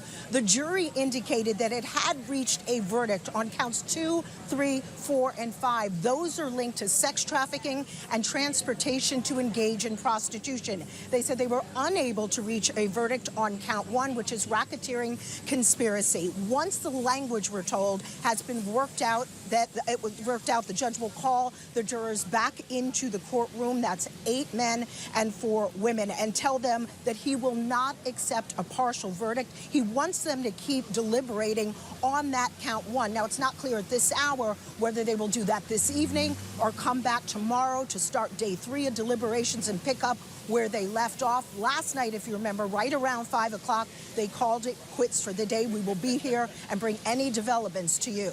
Mike and Sade. All right, Kimberly Richardson, appreciate that. Let us know if you know more. We're now joined by ABC News legal contributor Shauna Lloyd to dig into exactly what this all means. And Shauna, great to see you as always. Great to see you guys. Sade and I were just looking at this actual jury form. So this is what the jury is going through. It lists all the counts 1 through 5. Count 1 is the hang-up right now. Correct. What is so complex about count 1 and what is happening at this moment in the courtroom? So when we talk about count 1, there's a number of things that have to happen. First, they have to agree on what 2 predicate crimes occurred unanimously. That means that if you have different viewpoints, you haven't agreed unanimously on which 2 predicate acts.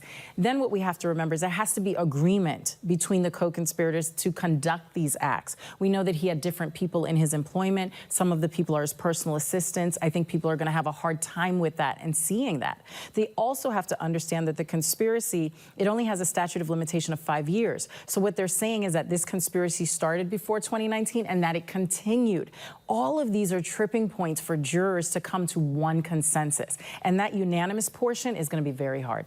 And Shauna, right now, they haven't agreed on that first count. The judge is saying you need to go back. Absolutely, as he should. The Allen charge is required. Judges do not accept juries with the first time that they say that they have their differences are so far apart. He wants to try to push them to the center. He's very close. He only has 1 charge, so he's going to send them back once, maybe twice, typically not more than that. And let me just ask you, just as a follow-up, how does this look? Does this play to the prosecution? Does it play to the defense right now, considering where we are? Honestly, I think everyone's on edge. You know, people like to say if it comes back early, it's a guilty charge. I think when it comes back early, the jury was already on sync and in union, but when they went over and did the initial vote. So they've been deliberating for about 12 hours, and we've already had some notes come in. This is the 6th note letting us know that they were hung on count 1. But you see the counts that are up there. So counts 2 through 5 deal with the sex trafficking of a woman who testified under the pseudonym Jane. Correct. An alleged victim, and then also his former girlfriend Correct. of 11 years, Cassie Ventura. That was a big point today because the jury asked for testimony to be read back dealing with Cassie Ventura.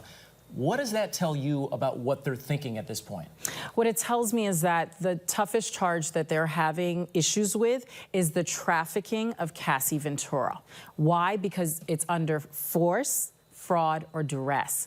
One of the things the prosecutors really focused on in their closing statement is that you all must agree to which incident you are saying that this was applied. She focused on the intercontinental video. She also focused on the other, where they were in the addition. Where she was beaten. Right, exactly. So they're looking to see, was he just beating her and she was leaving?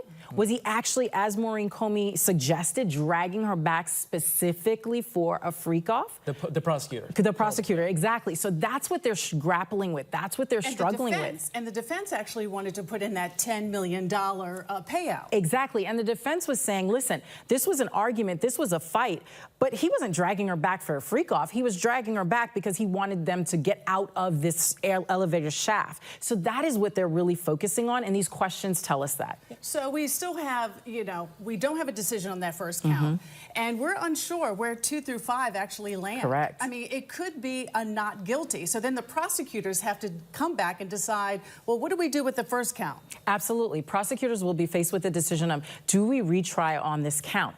And I think that's going to be very dependent on what the remaining counts come back as. Should they all come back not guilty, I would be very surprised to see them retry this. But then again, they have a very high conviction rate in this particular Southern District, so it'll be very interesting to see where they land. And that count 1, it is so complex. When we're talking about the underlying crimes of kidnapping and arson, bribery, witness tampering, forced labor, sex trafficking, purposes of prostitution, drug distribution, which was the focus of a question yesterday. It's a very tough count to prove in any case, correct? Absolutely. And you've heard some of the analysis say, if this was truly a criminal enterprise, only one person has been charged here. Exactly. We heard a lot about KK, his right-hand woman, if you will, during the trial. She did not testify. How difficult is it for the jury to come to an agreement on count 1, knowing everything they know about? I mean, there were 34 witnesses that the prosecution put on. The defense chose to put none on. And I think the defense did that because they had enough reasonable doubt. Clearly, we are seeing that reasonable doubt at work. And we have to remember, with these predicate crimes, it's actually a two-step process. So first, they actually have to decide on the offense. The offense is either arson, kidnapping, and within each offense, let's remember, they charge multiple, lesser included. But they only have to have an agreement on 2. Right, but listen, so the offense, it could be kidnapping, it could be aiding and abetting kidnapping. They have to decide on which one those are, and they have to unanimously agree that it's that one. This is 12 people who have different views of this information. That is a very hard thing to do unanimously. Let's talk about inside the courtroom. We do know that it became quite emotional. We knew something was happening after that 6th note. All of a sudden, we're seeing Sean Combs with his head in between his hands. His family was there, but it was described as being a very tense scene. Was this a precursor of what maybe his team thought was to come? It's really the reality of the situation. You are here now with a verdict. Your fate in the hands of these 12 people. And you know that they've already decided. They've decided very swiftly. Now, people tend to feel like a swift verdict is typically a guilty verdict. It's just the weight and the magnitude of the moment that is being experienced in that courtroom right now. And let's talk about Sean Combs, a true hip-hop icon and a mogul from New York City. Head of the East Coast battle back in the day between East Coast and West Coast, and was very close with Christopher Wallace, Notorious B.I.G. Rose to the highest of highs. Yes. And to see him now in this moment, as Sade was talking about, surrounded by his family, with his life on the line in the sense of freedom, because he is facing up to life in prison. Take us through the next few moments, because we know that they usually stop at 5 p.m. That's clearly in doubt now how long they're going to go. What do you anticipate the judge figuring out to see what we're going to do tonight? Do they stay tonight to try to have that conversation, or do they, quote-unquote, sleep on it and come back tomorrow morning? He's going to leave that decision up to the jury. They always want jurors to deliberate at the pace in which they best feel. And so we're at the end of the day. The jurors may decide, one, if they're very tired, they're going to say, we're going to stick it out, we're going to try for 3 more hours, but we're done. Or they may say, let cooler heads prevail, let's go ahead, sleep on it, and come back again tomorrow. But the judge will typically leave that up to the jurors to make that decision. As we take a live look at 500 Pearl Street, and we're watching and waiting anxiously, as frankly the world is now as well. Shauna Lloyd, always great to get your perspective. Hang tight, and we'll see what we know in just a moment. Casey, we have a verdict. We have a verdict from the jury. In the Sean Diddy Combs trial, we're told they sent a note just a few moments ago that the jury has reached a verdict on counts 2, 3, 4, and 5. They are unable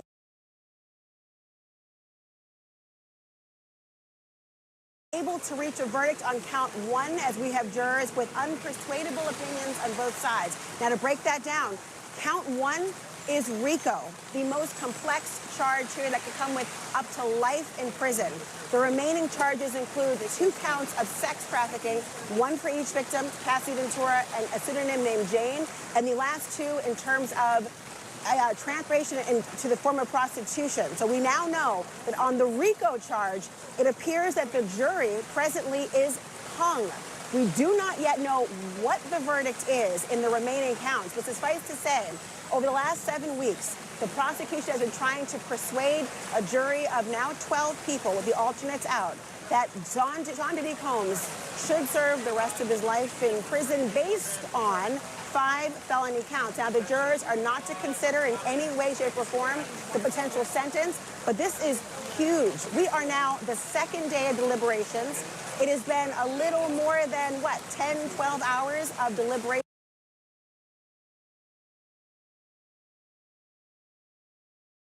including notes, lunch breaks, and an overnight deliberative process. And here we have right now all these notes in between. We are waiting for the verdict, but also the judge to make a decision on count 1 and whether they should continue to deliberate, given called with the Allen charge, meaning go back and deliberate until you are most assuredly and precisely and finally hung. But according to these jurors, count 1, the RICO charge appears to be the one where they do not have unanimity among the 12. Yeah, Laura, let me, thank you so much. This is huge breaking news here that this verdict is beginning to come in. And of course, I say beginning because as you've outlined, the major charge, charge 1, you say they are essentially hung. Can you explain a little bit more about, just for those of us who don't do what you do every single day, I'm familiar with a hung jury, but you seem to be saying that the judge has some options here and that this may not be the end of the story. Can you just explain that a little more precisely? Of course. When you have a federal jury or you have a jury, you want to have a unanimous opinion and decision about guilty or not guilty. And we do not yet know what that is. But jurors can sometimes say, we've reached an impasse. We haven't made up our minds. We are essentially stalled on this particular charge. And the judge may say, have you done all that you can to ensure that you have considered all the elements, that you've weighed all of the considerations, that everyone has reached their final conclusion? At that point, which is called an Allen charge, the jury might say, you know what, Your Honor, we haven't actually thought of that. We can give it one more try. Or they might very well say, Your Honor, we're coming to you about the rest of them because this is the one that we are hopelessly deadlocked on. No additional time is necessary or will yield any alternate conclusion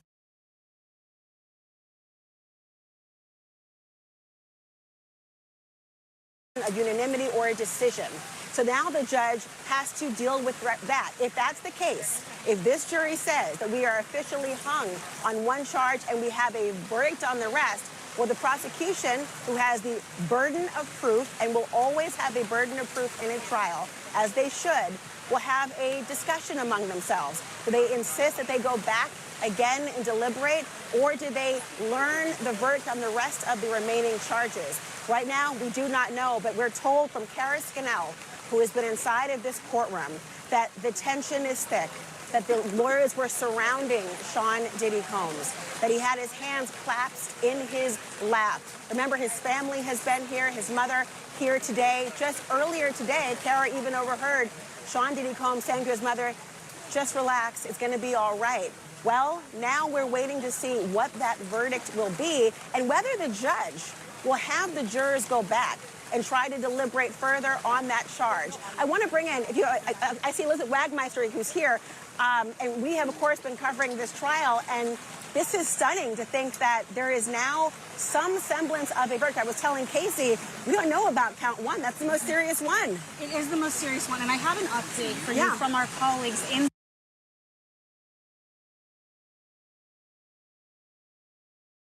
inside the courtroom right now, Laura. So Casey, I want to update you live right now. Both sides want the judge to push the jury to continue deliberating. Combs' defense attorney, Mark Agnifilo, said that the defense would like the judge to bring out the jury to instruct them to continue deliberating rather than to send them a note. Both sides agree that they would like this instruction. They want the jury to continue deliberating. So, as Laura said, this is up to the judge's discretion. Does he say continue and reach a verdict on count one, or, okay, we can be hung on this, but both sides have the same agreement that they want them to continue. Yeah, no, really interesting. So, Laura and Elizabeth, please weigh in here as well. But, Laura, can you kind of run down, if we have verdicts in the other counts, how do you compare the potential implications of a sentence in those counts compared to count one? Like, how much more serious or significant is count one compared to the other charges? Great question. Count one is by far the most serious. RICO carries up to life in prison with sometimes mandatory minimums. It's a very serious charge. Now, the verdict form required this jury to find either guilty or not guilty on that high charge.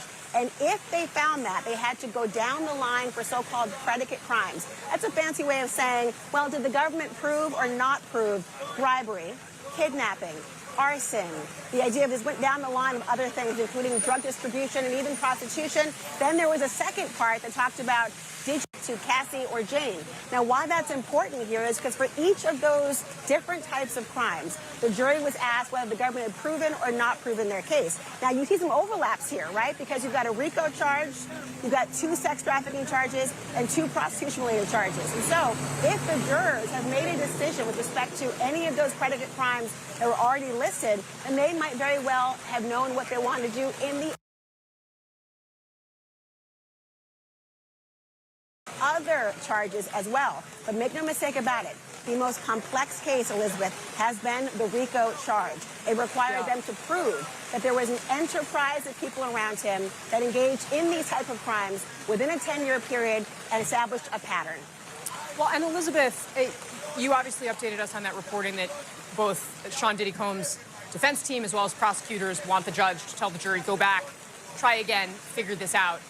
Do you have an understanding about why it is that the Combs side in particular would really want that to happen?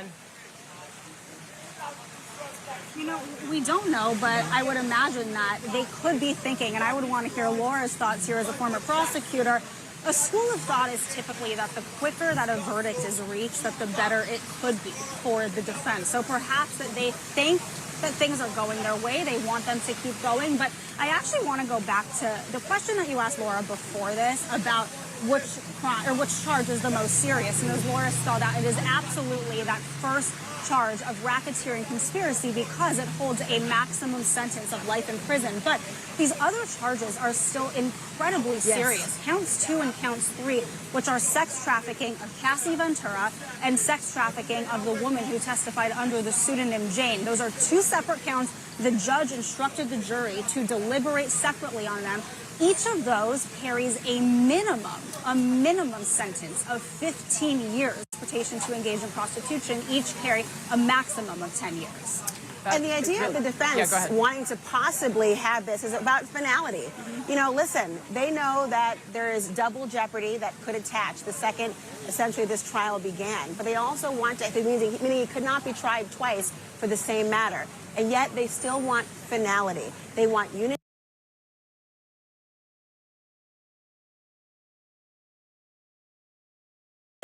And they want finality. They do not want to figure out whether the prosecution, if it's a hung jury, wants to go back and try to retry this case. Can you imagine? 34 witnesses, 7 weeks, overwhelmingly focused on the charge of RICO. If it's a hung jury, that is the option of the prosecution to go back and try the case again without a double jury being implicated, double jeopardy being implicated, excuse me. All right, let's reset for a second. We're also joined now by Ellie Honig, our legal analyst here. And of course, Laura and Elizabeth are going to stick with us through now our continuing breaking coverage because the jury in the Sean Diddy Combs trial has reached a verdict on some counts. The jury just sending a note saying that they reached a verdict on counts 2, 3, 4, and 5, but that they are unable to reach a verdict on count 1, racketeering conspiracy. We do know that both sides want the judge to push the jury to continue deliberating. Mark Agnifilo, the defense counsel, said that they want the judge to bring out the jury and to instruct them on deliberating, and both parties are going to work on the wording of that instruction. And just to remind you, there are 5 counts here against Sean Diddy Combs. 1 on that racketeering charge, RICO. 2 each of sex trafficking, and 2 of transportation to engage in prostitution. As our Laura Coates just noted, the most serious of these is the one that the jury still has not reached a unanimous decision on. That is the racketeering charge that carries potentially up until life in prison. A twist in the courtroom today in the Sean Diddy Combs trial. The jury reaching a partial verdict in the music mogul's federal sex trafficking and racketeering trial. The jurors sent a note to the judge saying they'd reached a verdict on 4 of the 5 counts, but were unable to agree on 1 charge. But jurors will continue deliberating tomorrow. So here is a breakdown of the charges he's facing. The jury hasn't reached a verdict yet on 1 count of racketeering conspiracy, but they have reached 1 on the other 4 charges. That includes 2 counts of sex trafficking by force, fraud or coercion, and 2 counts of transportation for purposes of prostitution. CBS News legal reporter Katrina Kaufman has been following this trial for the network throughout its ups and its downs. And here she is with the latest as the jury deliberations are set to pick up tomorrow. The jury in Sean Combs' trial says they have reached a verdict on 4 of the counts, that is 2, 3, 4, and 5, but that they are unable to come to a consensus on count 1, and that there are jurors on both sides who are unpersuadable. The judge ultimately decided, after speaking with the parties, to have the jury continue deliberating. He read them an instruction from his original jury charge about their duty to deliberate. Now, when we got the note about this, Sean Combs was sitting. His lawyers were all huddled around him in the courtroom. Combs was very still, very somber through all of this. And it's hard to describe how ominous the atmosphere was. It had started raining outside, and there was thunder multiple times as we waited to see what was going to happen in there. But now we know that the jury has made a decision on most of the counts in this trial, but count 1 is the biggest and the most complicated. That is racketeering conspiracy. It carries the weight potentially of up to life in prison for Sean Combs. His family also filtered in as we were waiting into the courtroom. His mother was in there. His daughters came in. His sons. As he left the courtroom, he told them all that he loved them and he left for the day. Katrina Kaufman, CBS News, New York. Joining me now, lawyer and legal analyst Eric Guster. Eric, thanks so much for being here. Okay, let's talk. The jury remains deadlocked on the most serious charge. Jurors are actually reportedly saying that there were unpersuadable opinions on both sides. So let's talk about what happens now. Do they continue to deliberate tomorrow morning, first thing? Both sides, the defense and the prosecution, wanted them to continue to deliberate. Nobody. Let's go right now to criminal defense attorney Seth J. Zuckerman. He's joining us here at our pop-up studio across the street from federal court. And Seth, you just came from the DA's office. You're running around. And when you heard about this in a federal case, that the jury's saying, okay, on day 2, they have a partial verdict. What do you think about that? Well, Lisa, they had gone hours today without any notes, without anything coming from the jury. And then to hear that they had a partial verdict was a little surprising to me. The judge obviously wanted the input of both parties to decide, well, what do we do next? The racketeering count, RICO count 1 is obviously, as you said, the most serious count that he's facing, but also the hardest for the government to prove in this case. The verdict on counts 2, 3, 4, and 5 is not surprising at an earlier phase. And what we're waiting to hear right now is whether or not the judge is going to give the Allen charge, which is a charge you give to a jury when they tell you initially that they can't reach a verdict verdict, and the judge tells them, you need to go back and try a little harder. You need to try and persuade your fellow jurors. Now, what I'm hearing is that there were multiple jurors on each side who said that they couldn't be persuaded one way or another, but still it's incumbent upon the judge at this point to give an Allen charge at an appropriate time to encourage the jurors to go back and deliberate more. But what's unclear is whether or not the judge has done that already. What I do know is that he has not taken a partial verdict on counts 2, 3, 4, and 5, so we don't know yet what the verdict is on those counts. So have you ever heard of a partial verdict in a federal case like this? Oh, yes. Partial verdicts happen all the time. It's incumbent upon the judge, however, not to take the partial verdict immediately and to let the jury complete their deliberations. If at the end of the day the jury is hung and they can't come to a verdict on count 1, he'll take a partial verdict on counts 2, 3, 4, and 5. But it happens fairly regularly where they come to a partial verdict and then they get hung on other counts, and then it's up to the prosecution as to whether or not they want to retry that count. But then does it happen this early on in the deliberations? I mean, we're only at day 2. Yesterday, it seemed like the jury was having trouble even with the instructions. This morning, things seemed to be moving along pretty quickly. Then kind of nothing this afternoon. You know, they were getting transcripts and that type of thing, going over it. But is it uncommon to have that happen just like on day 2 of deliberations? Lisa, it's really hard to predict what a jury's doing in the back. As a criminal defense attorney and former prosecutor, I've sat there for hours and days trying to figure out what a jury's doing back there, and it's impossible to figure out at all times. So is it surprising? No. We obviously don't know the discussions that were going on back there. This is obviously only the second day of deliberations. Yesterday, the jury asked to leave early. That, to me, was a sign that they weren't close to any verdict, because if they were close to a verdict, they probably would have wanted to stay. But today, they got a full day in. They were deliberating for a number of hours without any interruptions because they had limited notes, and clearly they reached a partial verdict and decided that they couldn't be persuaded on count 1. So when they say the terminology, and help us with the terminology so we understand this clearly, when they say they can't be persuaded, is this the same thing as a hung jury, or we just don't know? Like they feel like they've just hit a wall and can't go beyond it? It's foreshadowing a hung jury. So it's not the judge isn't allowing them to be declared a hung jury quite yet, but this is the first step in a later hung jury. So the judge is giving them more time, encouraging them to go back and try to persuade one another, because like you said, they haven't had that much time back there together. So this is the first step, and if they come back and say, Judge, we really just can't reach a verdict on this count, he has to make a determination along with the parties as what do we do next. He probably will ask them to go back for a number of hours, likely tomorrow, if they say that they can't be persuaded this evening, and then take a verdict probably by the end of the day tomorrow if they say they can't be persuaded, or depending on what the notes say. Okay, if you're just joining us now, we have breaking news here at the federal court in the RICO sex trafficking trial of Sean Diddy Combs. The jury late this afternoon sending a note to the court that they had reached a verdict on counts 2 through 5, which is the 2 counts of sex trafficking and 2 counts of transportation for prostitution across state lines, and that they could not reach any agreement on the RICO count. The judge we're talking about what the judge's options are right now. Both the prosecution and defense indication has been that they want the jury to go back and continue deliberating because it's only day 2.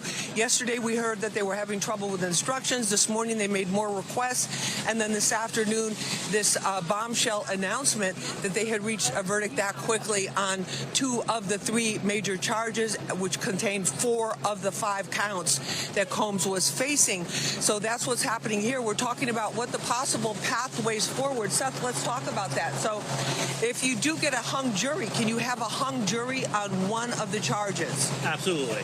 So there can be a hung jury on count 1 and then take a verdict on counts 2, 3, 4, and 5. And then it's up to the government as to what they want to do with that charge, or whether or not they want to retry it or not retry Mr. Combs on that count. But that's absolutely possible that they could have a hung jury on one count and have a verdict on the other 4 counts. And as you know, we still don't know the verdict on those 4 counts. Right, exactly. They could be split on those counts as well. It's probably unlikely at this point, the fact that they came to a verdict at the same time on all 4 of those counts. It's probably the same verdict on each of those 4 counts. But as I said before, with a jury, you just never know. We really don't know. And then in terms of how long they can go, if the jury says, if the judge says, you know, we want you to go back and continue deliberating, then can they continue deliberating? He told them they could, if they want to, past 4 or 5 o'clock. Yeah, and they could deliberate for another few days. It depends on the notes that they send to the judge. You know, the judge at this point told them to go back and deliberate further, and that I'm not taking a partial verdict at this point. But it could be, they could go back and they could deliberate for a day, 2 days, 3 days. After you receive an instruction from the judge, it depends on what notes the jury sends to the judge at this point. They could send a note first thing tomorrow morning saying, we're never going to reach a verdict on this, and then the judge has to decide. But if he doesn't hear back from the jury any further tomorrow or the following day, well, that could also change things. All right, and obviously the crowd is building outside the courtroom because there's a lot of buzz about this, and there have been a lot of people that are following this case very, very closely.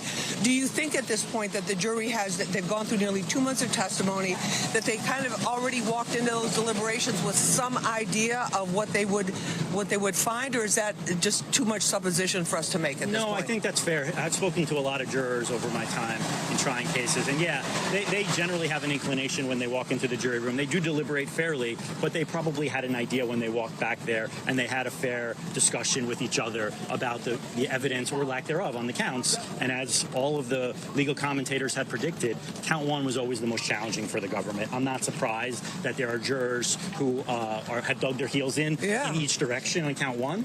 It was always a very aggressive charge by the government, and so I'm not surprised to hear that the jurors are having a hard time with that count. All right, let's check in with our anchors. Bianca, Natasha, any questions from you guys? Yeah, Lisa, even without that RICO charge, how serious are the other charges, and what kind of prison time would Diddy be facing if convicted on charges 2 through 5? Okay, I'm going to pass that on to Seth right now. So, Seth, Natasha's asking the RICO charges, aside from that, the sex trafficking, 2 counts of that, 2 counts of the transportation for prostitution. What kind of sentences would those carry if he's found guilty of those? Well, so it's a lesser sentence than the RICO charge, but they still face heavy guidelines. Now, obviously, it's up to the judge at the end of the day, and I'm sure a sentencing would be hard fought, but I don't think we're there yet, right? We don't even have a verdict quite yet. Right. There's a partial verdict, and we don't know what that verdict is. But, you know, like I said, the sentence on those charges are less than the RICO charge. Which could be decades. Which could be decades. But I'm sure Mr. Combs still faces a very substantial sentence by the judge under the sentencing guidelines on those counts. All right, Seth J. Zuckerman, thank you so much for being with us. We really appreciate it and helping us with it. We're reporting live from federal court here, where the jury sent a note saying that they had reached a partial verdict in the Sean Diddy Combs RICO sex trafficking case. We're not quite sure what's been happening the last couple of minutes because we've been out here trying to get the word out, but we'll find out and we'll get sent a note saying that they had reached a partial verdict in the Sean Diddy Combs RICO sex trafficking case. We're federal court here, where the jury sent a note saying that they had reached a partial verdict in the Sean Diddy Combs RICO sex trafficking case. We're not quite sure what's been happening the last couple of minutes because we've been out here trying to get the word out, but we'll find out and we'll get back to you with more. There is a partial verdict in the Diddy case. After 2 days, the jury has reached unanimous decisions on 4 of the 5 counts. The problem is that 5th count means that we don't get to find out what the verdicts are on the other 4 because they are hung up on racketeering. Which is what we talked about for days now, that racketeering from the get-go has been the problematic count it is a for very the prosecution. complicated charge. And a lot of people saying it's square peg, round hole, that we know that there are multiple jurors on both sides. It's not just one holdout, that on racketeering, they are stuck. But they have reached a decision on sex trafficking as it results with Cassie. They've reached a decision on the Mann Act, the interstate transportation of a sex worker, as to Cassie. They have reached a decision, unanimous, on sex trafficking as to Jane, and they have reached a decision on the Mann Act as to Jane. So, but what does this mean? What's confusing is all of those things that you just said are also included in the racketeering count. So we don't know what the vote is. So we don't know what the vote is. It's hard to read what they possibly came up with. Let me read between the lines on what you're saying, because what Charles, I think, it's just a valid point that you need to find 2 crimes in order to apply the RICO statute, the racketeering statute. If they found Diddy guilty on the Mann Act, which is the most likely as to both Jane and Cassie, those are 2 illegal counts. And therefore, so we think they'd have enough. So what I'm saying to you is, and I said to you all along, which is Diddy really the racketeer that people are used to hearing? And so you think that perhaps there's a juror or 2 or more than one, who are confused about the racketeering. Like, how can this be racketeering if it's just Diddy doing it? And the reason I say that is we know Because you early think on there people was hung up- one juror, remember, where the jury said he's not following the law. Juror 25. And I said to you, I think this is a racketeering charge, that it just... That's the one they were hung up on. So we don't know as to the other 4 whether Diddy has been found guilty or not guilty, but there's a hint that with Cassie, the jury asked to review a transcript where She was talking about a flight from Cannes to New York. Right. And this is the flight where Diddy said to her, Showed her she the video. testified Showed her the that freak-off video. he showed her a video of a freak-off that she participated in and said, if you don't participate in another freak-off when we get to New York, I'm going to put this video out. I'm going to send it to your mother. And that's coercion, She if it's testified true. to that. If the jury if they believes believed her, yeah. that's coercion. That's They would have Cassie. They would have and sex trafficking of Cassie. The complication is that Cassie never mentioned that in her direct testimony when she was on the stand. She never mentioned it on cross-examination. Only on redirect did the... So you think that the jury might not believe her because they might be thinking, well, why wouldn't she have brought that up in the first place when she was testifying? What I'm saying to you is maybe that's why they wanted to review the transcript.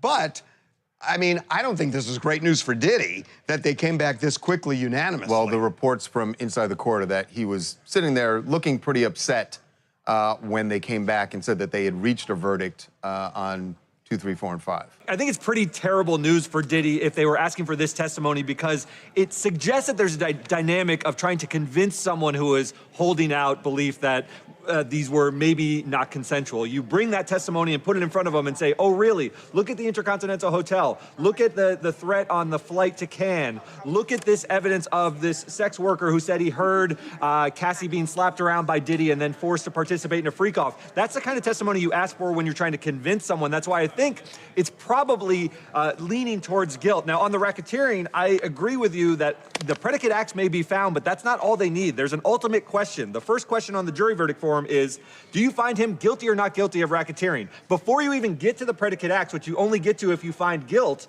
they could just be hung up on that question and say, this guy's not Tony Soprano.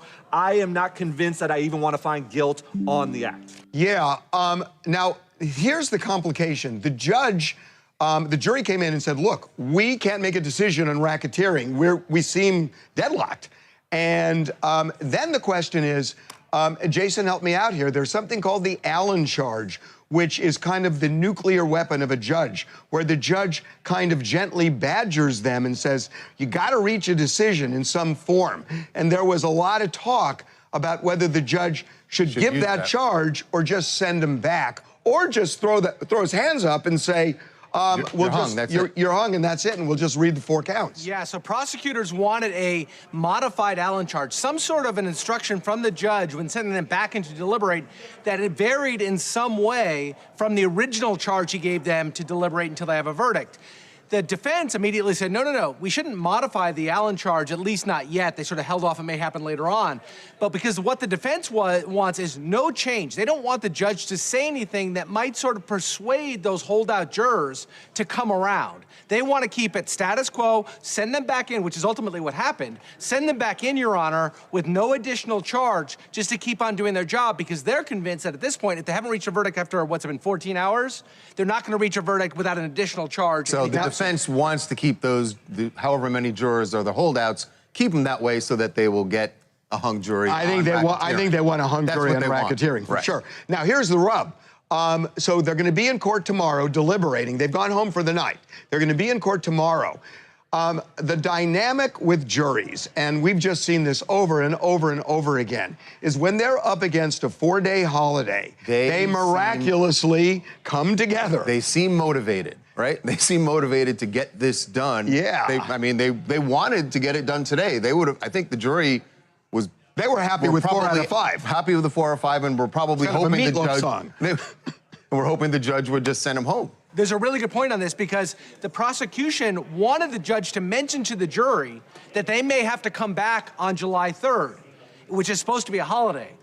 The defense said, we don't want you to mention that, Judge. And they specifically said, because if you say to them they have to come back July 3rd, it might motivate them to actually reach a resolution tomorrow. On Wednesday. On Wednesday. And so instead, what they want the jury to think, hey, if we can, those holdout jurors, if we can just hold out for tomorrow, we'll be sent home, hung jury, we're done.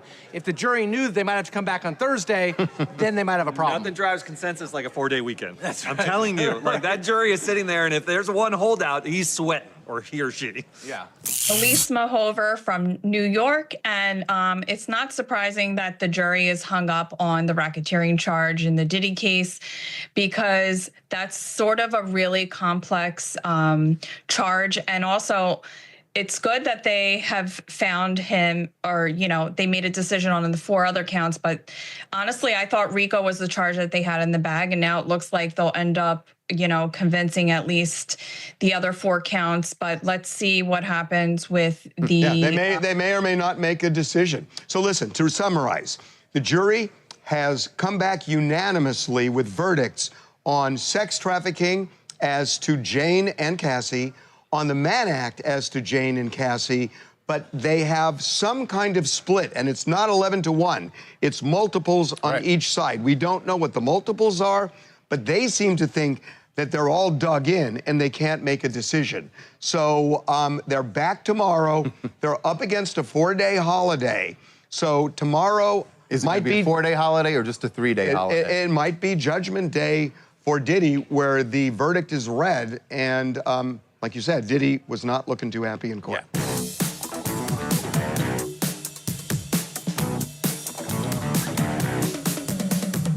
Happens tomorrow. First off, Ben, what are your thoughts here on this partial verdict? Judge saying, we need you guys to go back and work on count 1 some more. Yes, it's very interesting that, you know, the jury has come to a decision on the other counts, but there's still this 1 count hanging. So that tells you that maybe 1 or 2 jurors are back there, maybe still confused, maybe they're still debating. You know, one of the most significant charges is the count 1, the racketeering. So, I mean, that's the thing about jurors. It's really hard to read and decide, you know, what jurors are always thinking, because a lot of times they have a cold face and you can't read their minds. And we'll probably find out tomorrow. I'm thinking one thing is the 4th of July holiday is coming up, and these jurors have been here for several weeks and they're ready to go home and make a decision either way. So I think tomorrow, I think the jurors are going to come back in the morning. They're going to deliberate. And I think either in the morning or early afternoon, we should have a verdict on probably all the counts by tomorrow. Ben, one of my questions is, why do you think the jury foreman even passed that note to saying, you know what, we have reached a verdict on 2, 3, 4, and 5. We can't come to a deal on 1, because, I mean, it was still early in deliberations. We're only talking Tuesday. Did they have enough? Do they think there's no way we could get a verdict on 1? And that's the thing, Mike. I mean, they're behind closed doors, and it's only those 12 who are back there deliberating, and you have no idea what's going on. So yes, the foreman might have, you know, talked to the other jurors, and maybe the jurors are like, heck no, I'm not convicting, or I'm not going to say, I'm going to say not guilty. I'm not moving my position no matter what. And it could be 1 or 2 or 3 people who are like, you know, no matter what you tell me, I am keeping steady on my position. And that's what usually happens. And that's when the foreperson says, you know what, Judge, we've been back here talking for the last couple of days. We made a decision on the other counts, but this 1 count, the jurors are, you know, deadlocked, and I don't see us moving the needle either way. So that's what usually happens when the foreperson talks to all the jurors, and the jurors are like, I'm stuck in my decision no matter what you tell me. Now, why was the defense pressing for the judge to offer more deliberations for the jury? I mean, count 1 is the most serious, and if they don't have a say in that, I mean, wouldn't you say, okay, that's good, let's go, let's not have them deliberate anymore? Why do you think they want more deliberations?